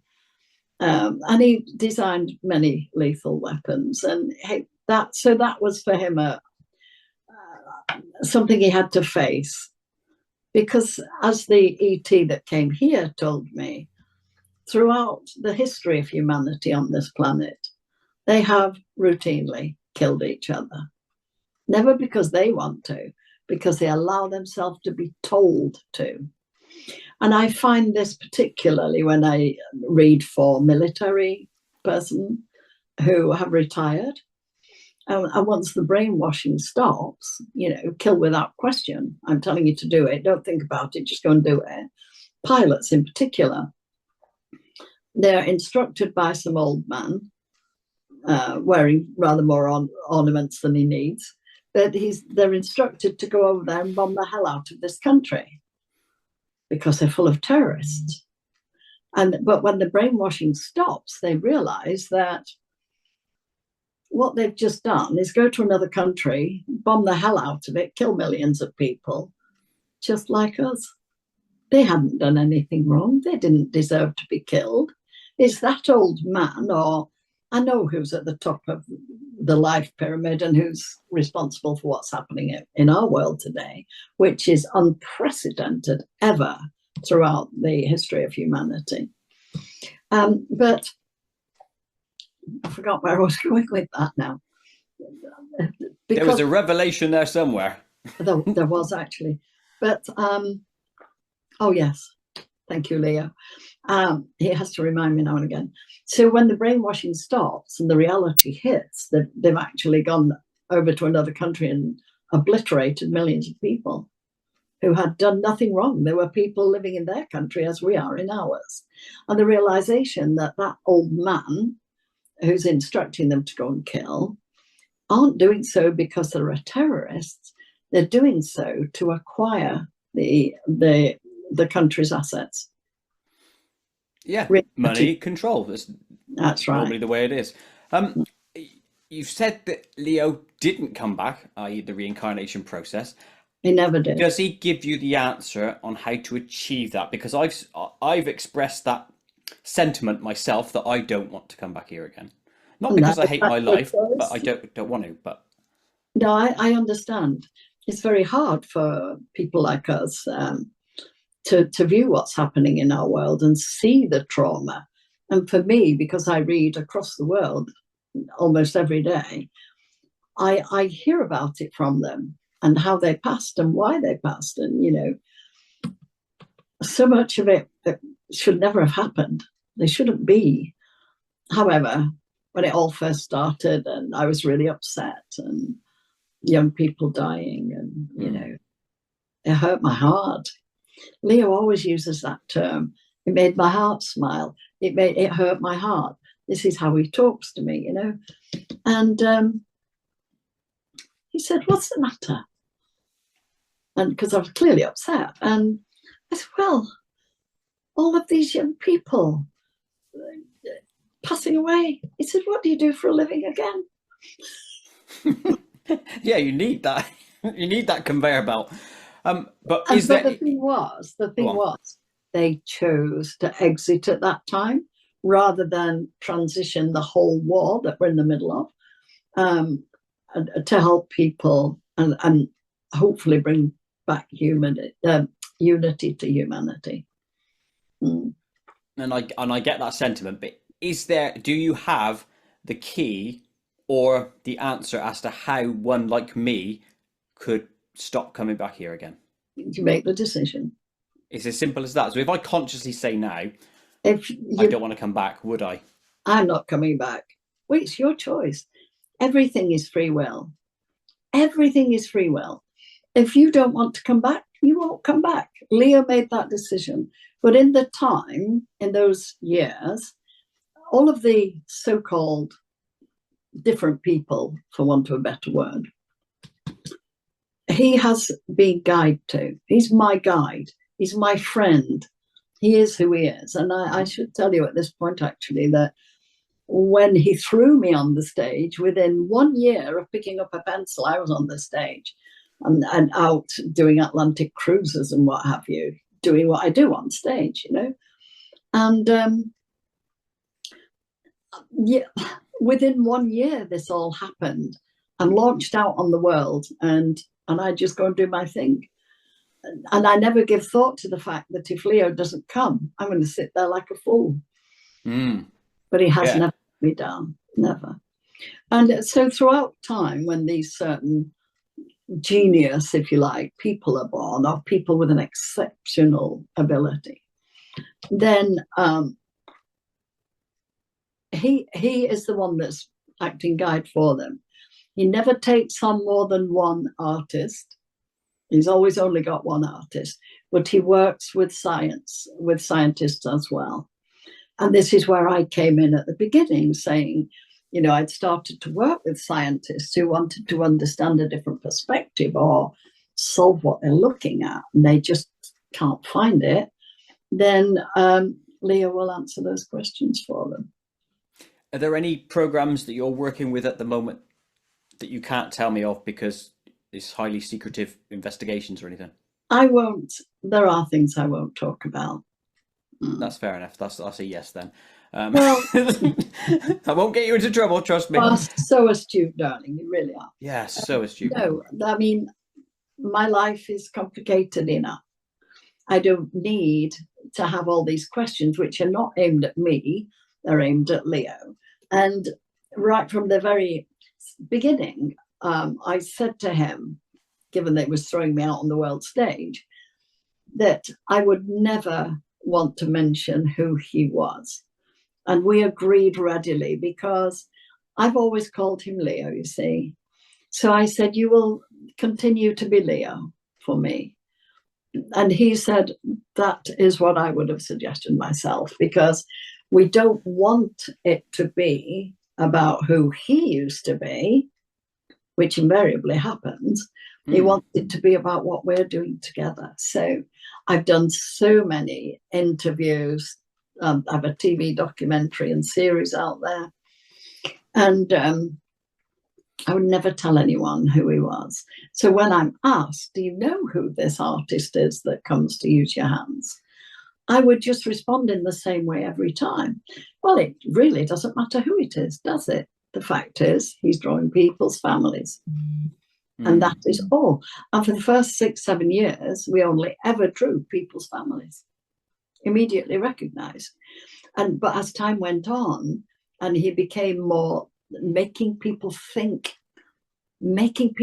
is so difficult. You know that? I don't know. Sadly, if I said to you, and you know who I was and my reputation, because I will never lie for anyone. I will not. If I tell you there's a snake coming there, and if it bites you, it could kill you or at the very least harm you, what are you going to do? I would look, clearly. And yet they don't. And yet they don't. 4.5 years ago, I said, don't do this. It will harm, if not kill you. And of course, I'm thrown out straight away by 1,000 people on my Facebook page. 1,000 just decamped right away. They're all coming back now when they find that my words were true. But not all, because there are still people out there who will not countenance for a second that something is not the truth. Yes. Well, that's people in general for you, don't you? People believe, some people don't believe, and some people don't think at all. That's just life, you get the whole gamut of people. This work of yours, aside sending it to people when they ask you for like a portrait of what can you do me a portrait? Do you have any stuff that you keep yourself that you've then had in a gallery or anything like that? There are ones he's done for me, and this one down here is one that I've kept a copy of because it's such a spectacular picture. If I had sent it to you, you look at the picture, the background glows, etc., etc. I've told you all about that. And one of the people on my pages, my fan base, if you like, actually picked up the eyes of the picture and superimposed them over the picture of Salvatore Mundi. Can you picture that painting? Salvatore Mundi? Yeah, the painting. No. There was great kerfuffle about it. Some saying that's not Leo's work. Others saying it absolutely is. And he laughed, because he told me the answer. As a teacher of art, he would do the outline of a picture. And in the same way that he learned, each of his students would do a section of it. So essentially, it's not Leo's work, but it is the basic picture. But if you can picture the Salvatore Mundi, it's got dead eyes. There's no life in the eyes. But the ones that we did from this picture that I've got beside me, when you superimpose those eyes over the Salvatore Mundi, that's what they are, but eyes with life in them. It's incredible. It's incredible when you look at it, I'll get that on screen at this point, this Salvatore Mundi. I'll look it up afterwards and get it up at this point. Doesn't spring to my mind, but that's okay. Is home here or there? Well, there. We're here at university. And we live our lifetime, we gain our experiences, we go home again. It's always home. Some people refer to it as heaven. Some people refer to it as another dimension, which of course it is. And there's fast happening now in our world, that rising or raising of the human consciousness as we're all becoming aware of what's happening and thinking outside the box, getting people to think outside the box. Because if they do believe what's outside the box, or rather what's happening to them, then it becomes what? They wouldn't cope with it, It's like when somebody's ill and they don't want to talk about it, because talking about it makes it real. Yeah. Sort of scenario. So they won't look at it. No, this is the truth. No, don't want to hear, don't want to see. And this is what a lot of people are still like today, sadly. Oh, and I know that one. There's a lot of political stuff going on there, and I presume that's what you're alluding to. And I'm Absolutely. with you. I used to ask this of every guest of mine, and I'm going to ask it of you because we got a little bit of time before we enter the Koit zone, which is what strange things have happened to you? Now, I don't want you to mention the mediumship side of things, but is there anything else in your life that would stick out as being strange? How do I answer that? How do I answer that? Because everything in my world is strange. That it gives you lots of material then. I was talking to one of the scientists recently, in America, as it happens, and he sat there looking at me on screen as you are. Then all of a sudden, I disappear up into the cosmos, and he's looking at stars and night skies and what have you. And he's, they like to do that. They like to play. What happened? What physically happened there? You're looking at me, right? Yeah. Yeah. Now he was looking at me, but all of a sudden I dematerialized and became a night sky. It's as if I just dematerialized and went up into a night sky. So like the image I'm looking at now faded out into a space image, that sort of thing. Exactly, yes. Exactly. And he does a lot of sort of space, a bit like Cameron, Mm-hmm. He's had experiences, and so he loves to meet people that are a little bit out of the ordinary, and I just happen to fit into that category for him. I do as well. I love speaking to people on topics that you wouldn't normally speak to about, because that's how you expand your mind, isn't it? Leo's just reminded me of a very special experience I had. Oh, good. And that was finding myself on the bridge of a starship. Not Enterprise, a real one, a space. I wish it was Enterprise, but go on. Indeed. And I'm at the controls. Well, obviously not me. I'm observing this and watching how the pilot actually directs the ship. And it's like a kidney-shaped console, if you like. There's nothing, no buttons, no nothing. His thought goes to where he wants to be, so the navigation.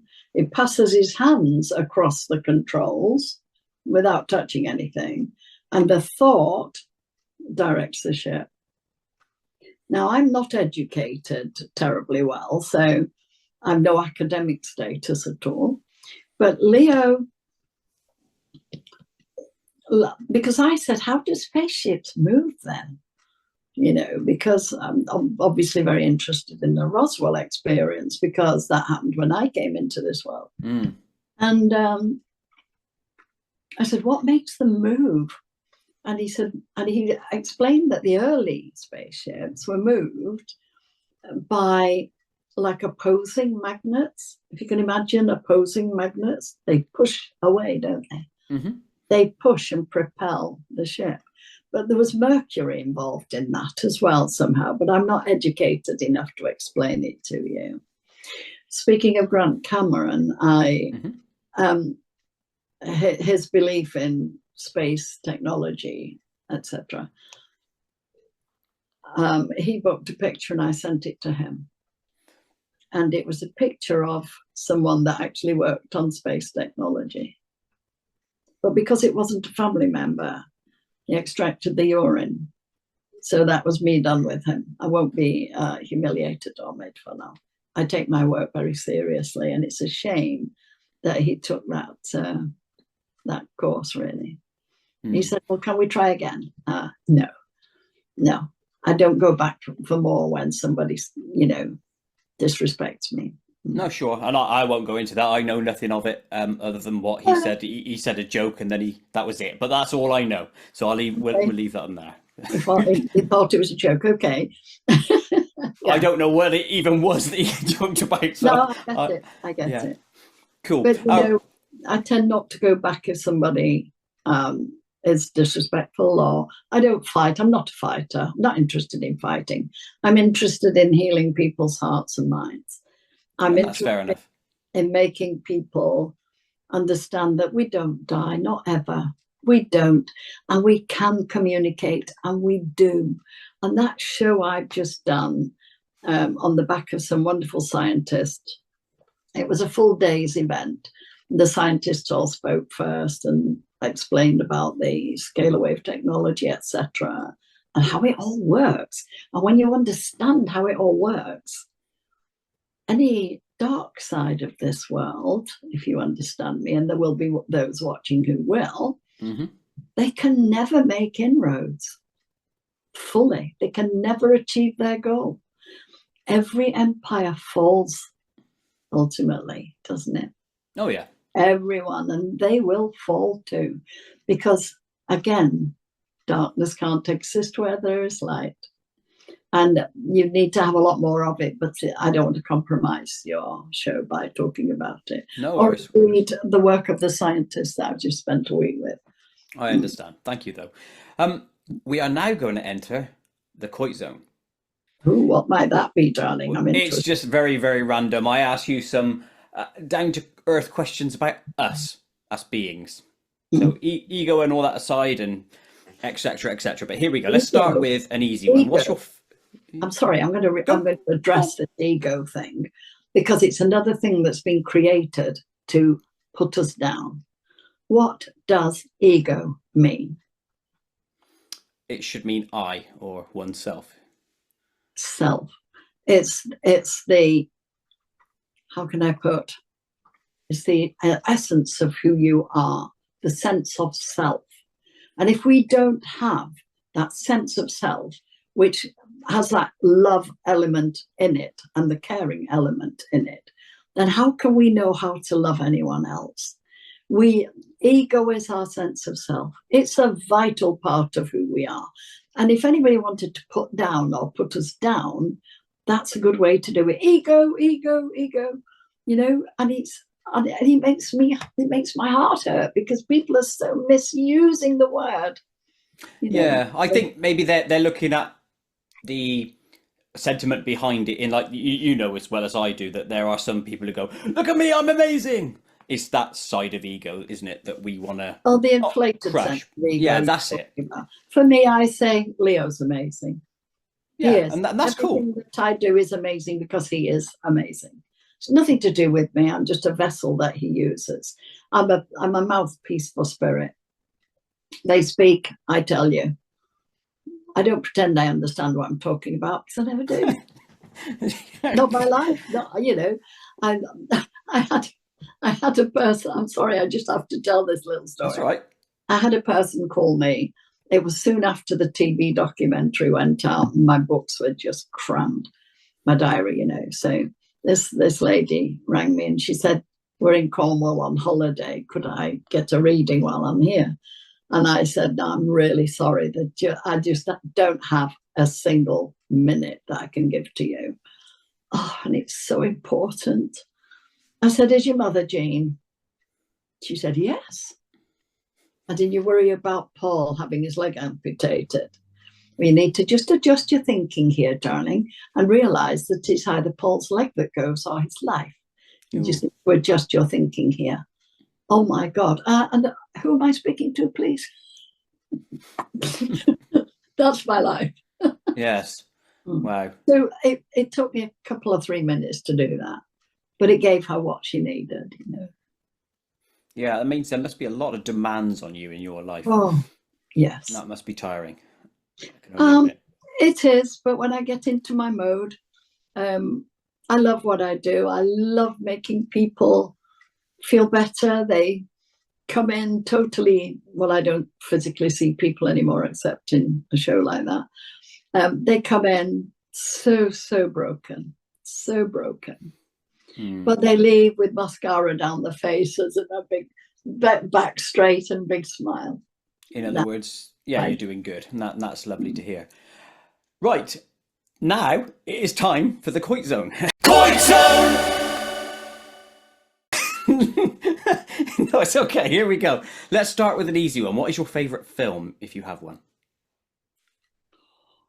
Film? I don't watch TV.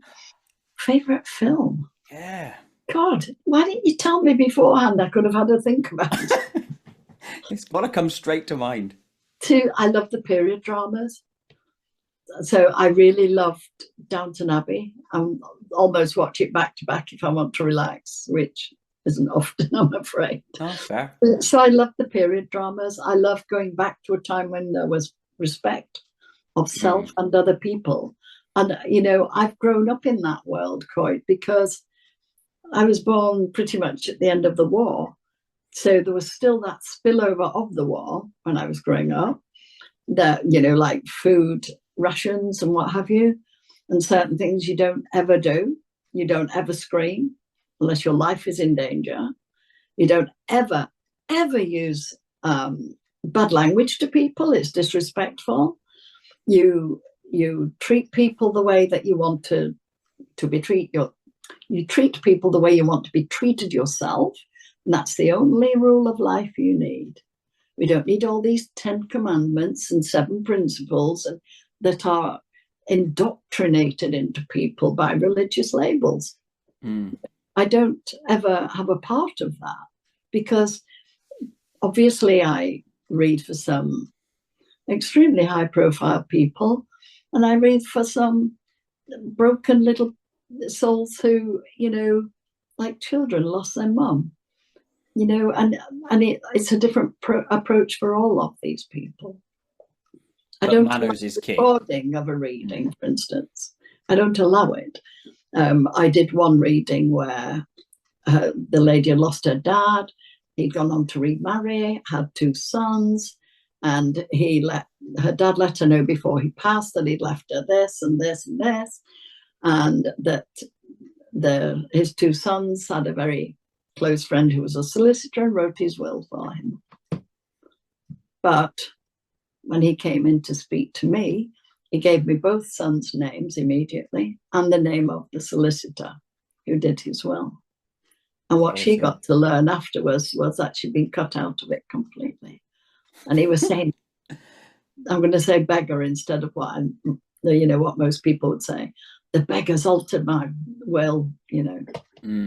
And this is why I won't allow any kind of recording of a reading, because I want them to be able to talk personally and openly and privately. And sometimes that would be dangerous for me, you know, to pass that information on. So I don't allow that. Pen and paper, make all the notes you like, but no recording. That's fair enough. Otherwise, I'd have to censor very closely. Yeah, and no one likes censorship, so that's fair enough. Have you ever broken a bone? Oh, yes. Oh, gosh, did I ever? This arm is 2 inches shorter than this one. What happened?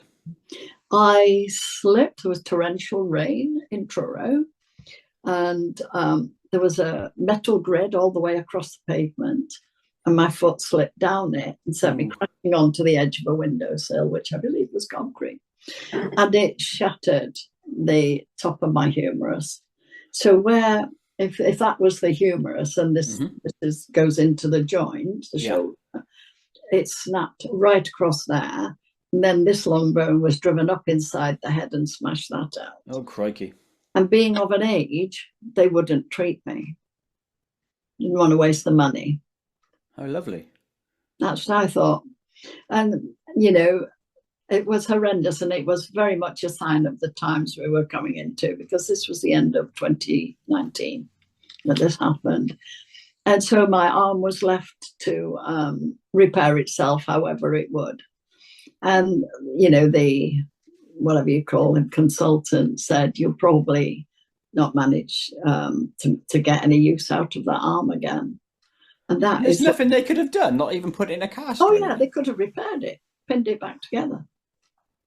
I thought the NHS was meant to do everything for us. Clearly not. How naive. Definitely not. So, wow. So they wouldn't repair it for me. And when he said, you'll probably never get much, if any, use out of it again, I said, straight in his face, I will use it again. And when I do, I'm going to come up here and slap you with it. Just the upper portion. He did. Yeah. He laughed his socks off. I would with that as well.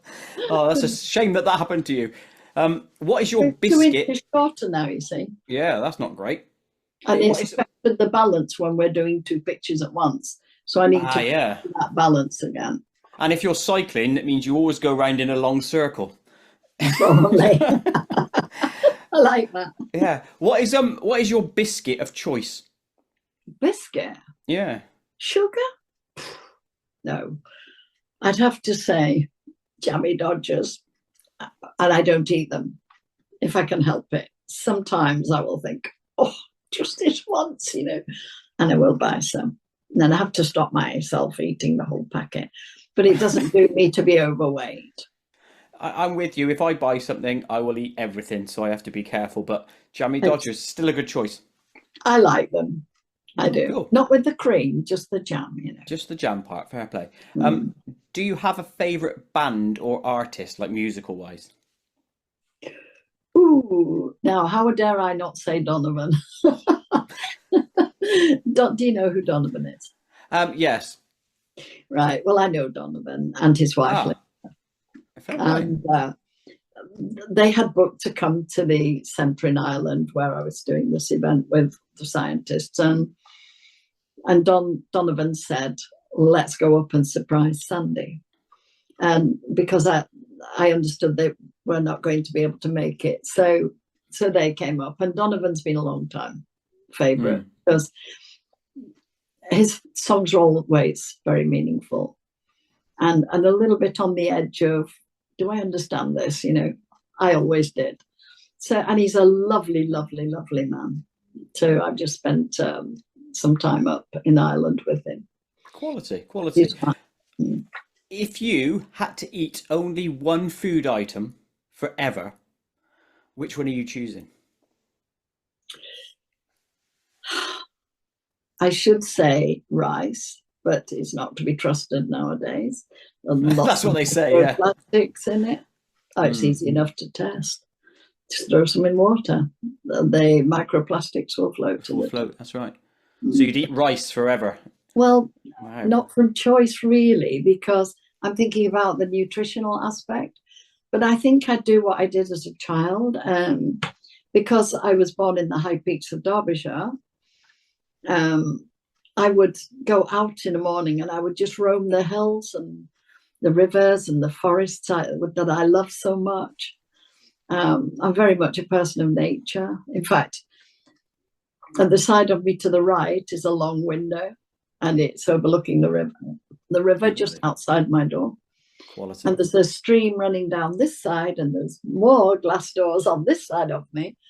And so the stream runs down that side of the house and it joins the river that's running down the length of the house.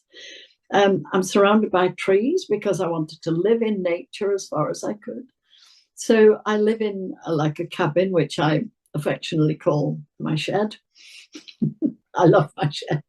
Oh, cool. I'd live somewhere like that if I could. I mean, like I said, I live on the edge of the Cotswolds, but what used to be a small village now is expanded to a small town, you know, with buildings everywhere. And I want to get out into nature myself. But hey ho. Well, we built it. Oh, even better. What do you think is the worst creepy crawly to you? Now, everything in my heart and mind is saying everything has a place in nature, part of the massive ecosystem that creates the earth and all life on it. But I don't like snakes. I was out in Australia once working and at the bottom of the garden was this hen house and then a big paddock with this horse in it. The horse would come and talk to me. Yes, I do talk to animals as well. But unbeknownst to me, there was a huge, huge cobra just feet away from me. And that would have spooked the hell out of me. And it was there. But strangely enough, it ate the eggs, but didn't kill the chooks. Interesting. Probably couldn't get a whole chicken down its gullet. Yeah.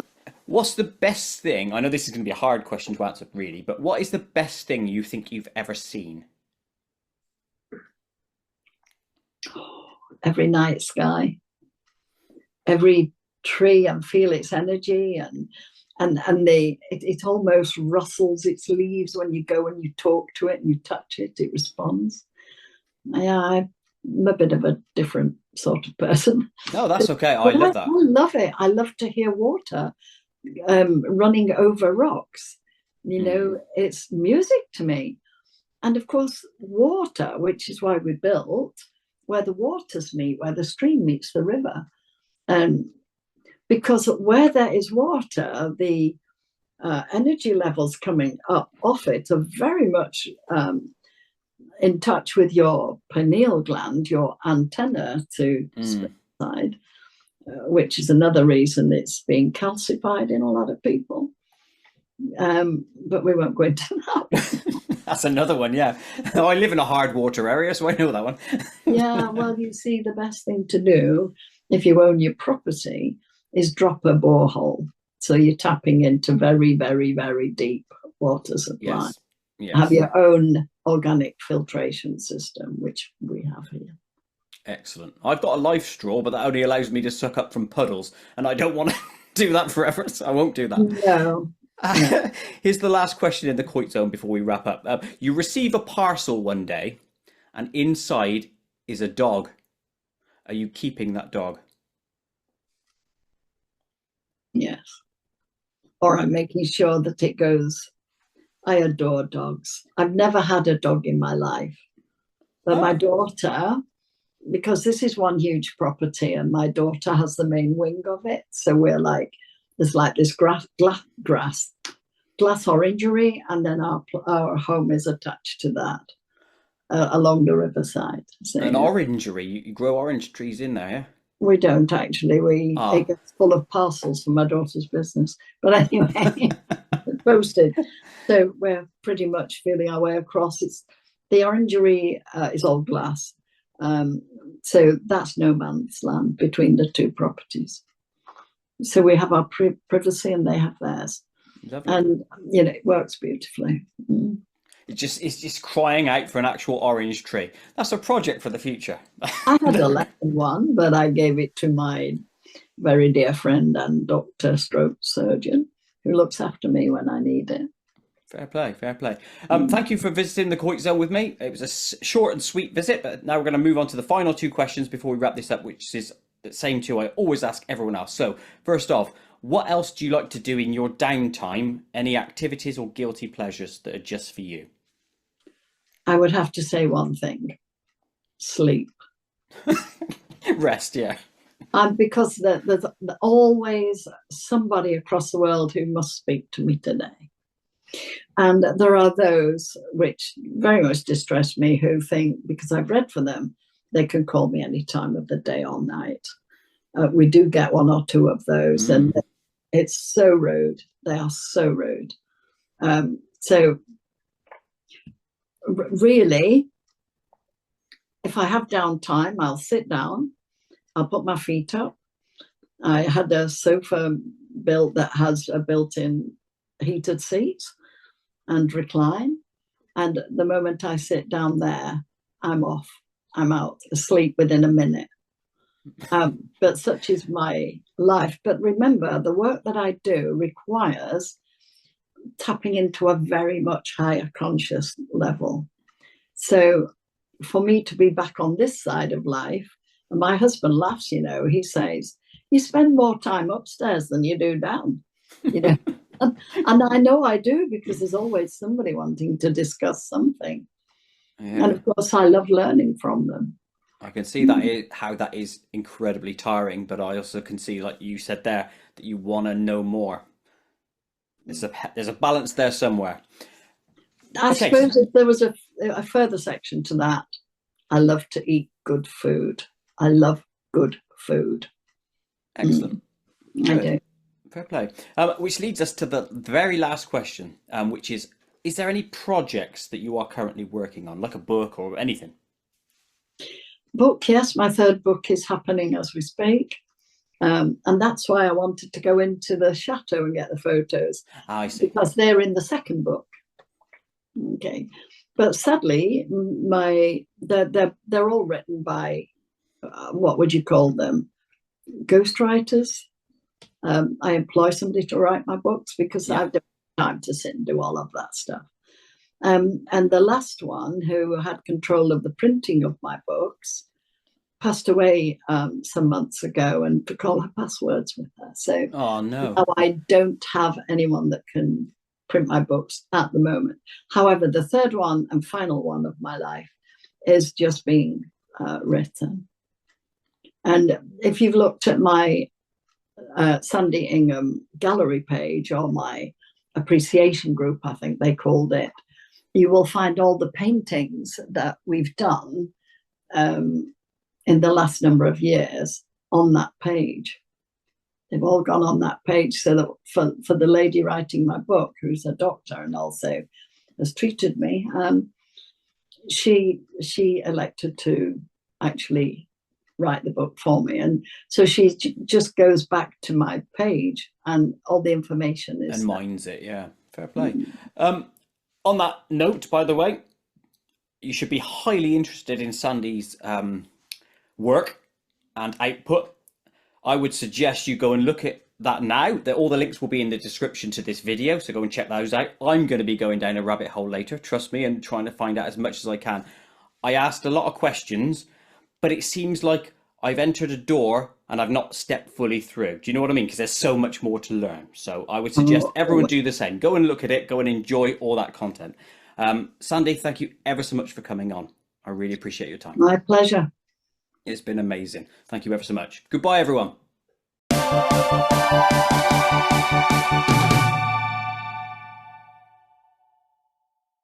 To watch other KoitCast episodes, please click the image top left. To subscribe to my channel, please click the image top right. Please like and share to help KoitCast grow, and most importantly of all, please click the notification bell so you never miss an upload.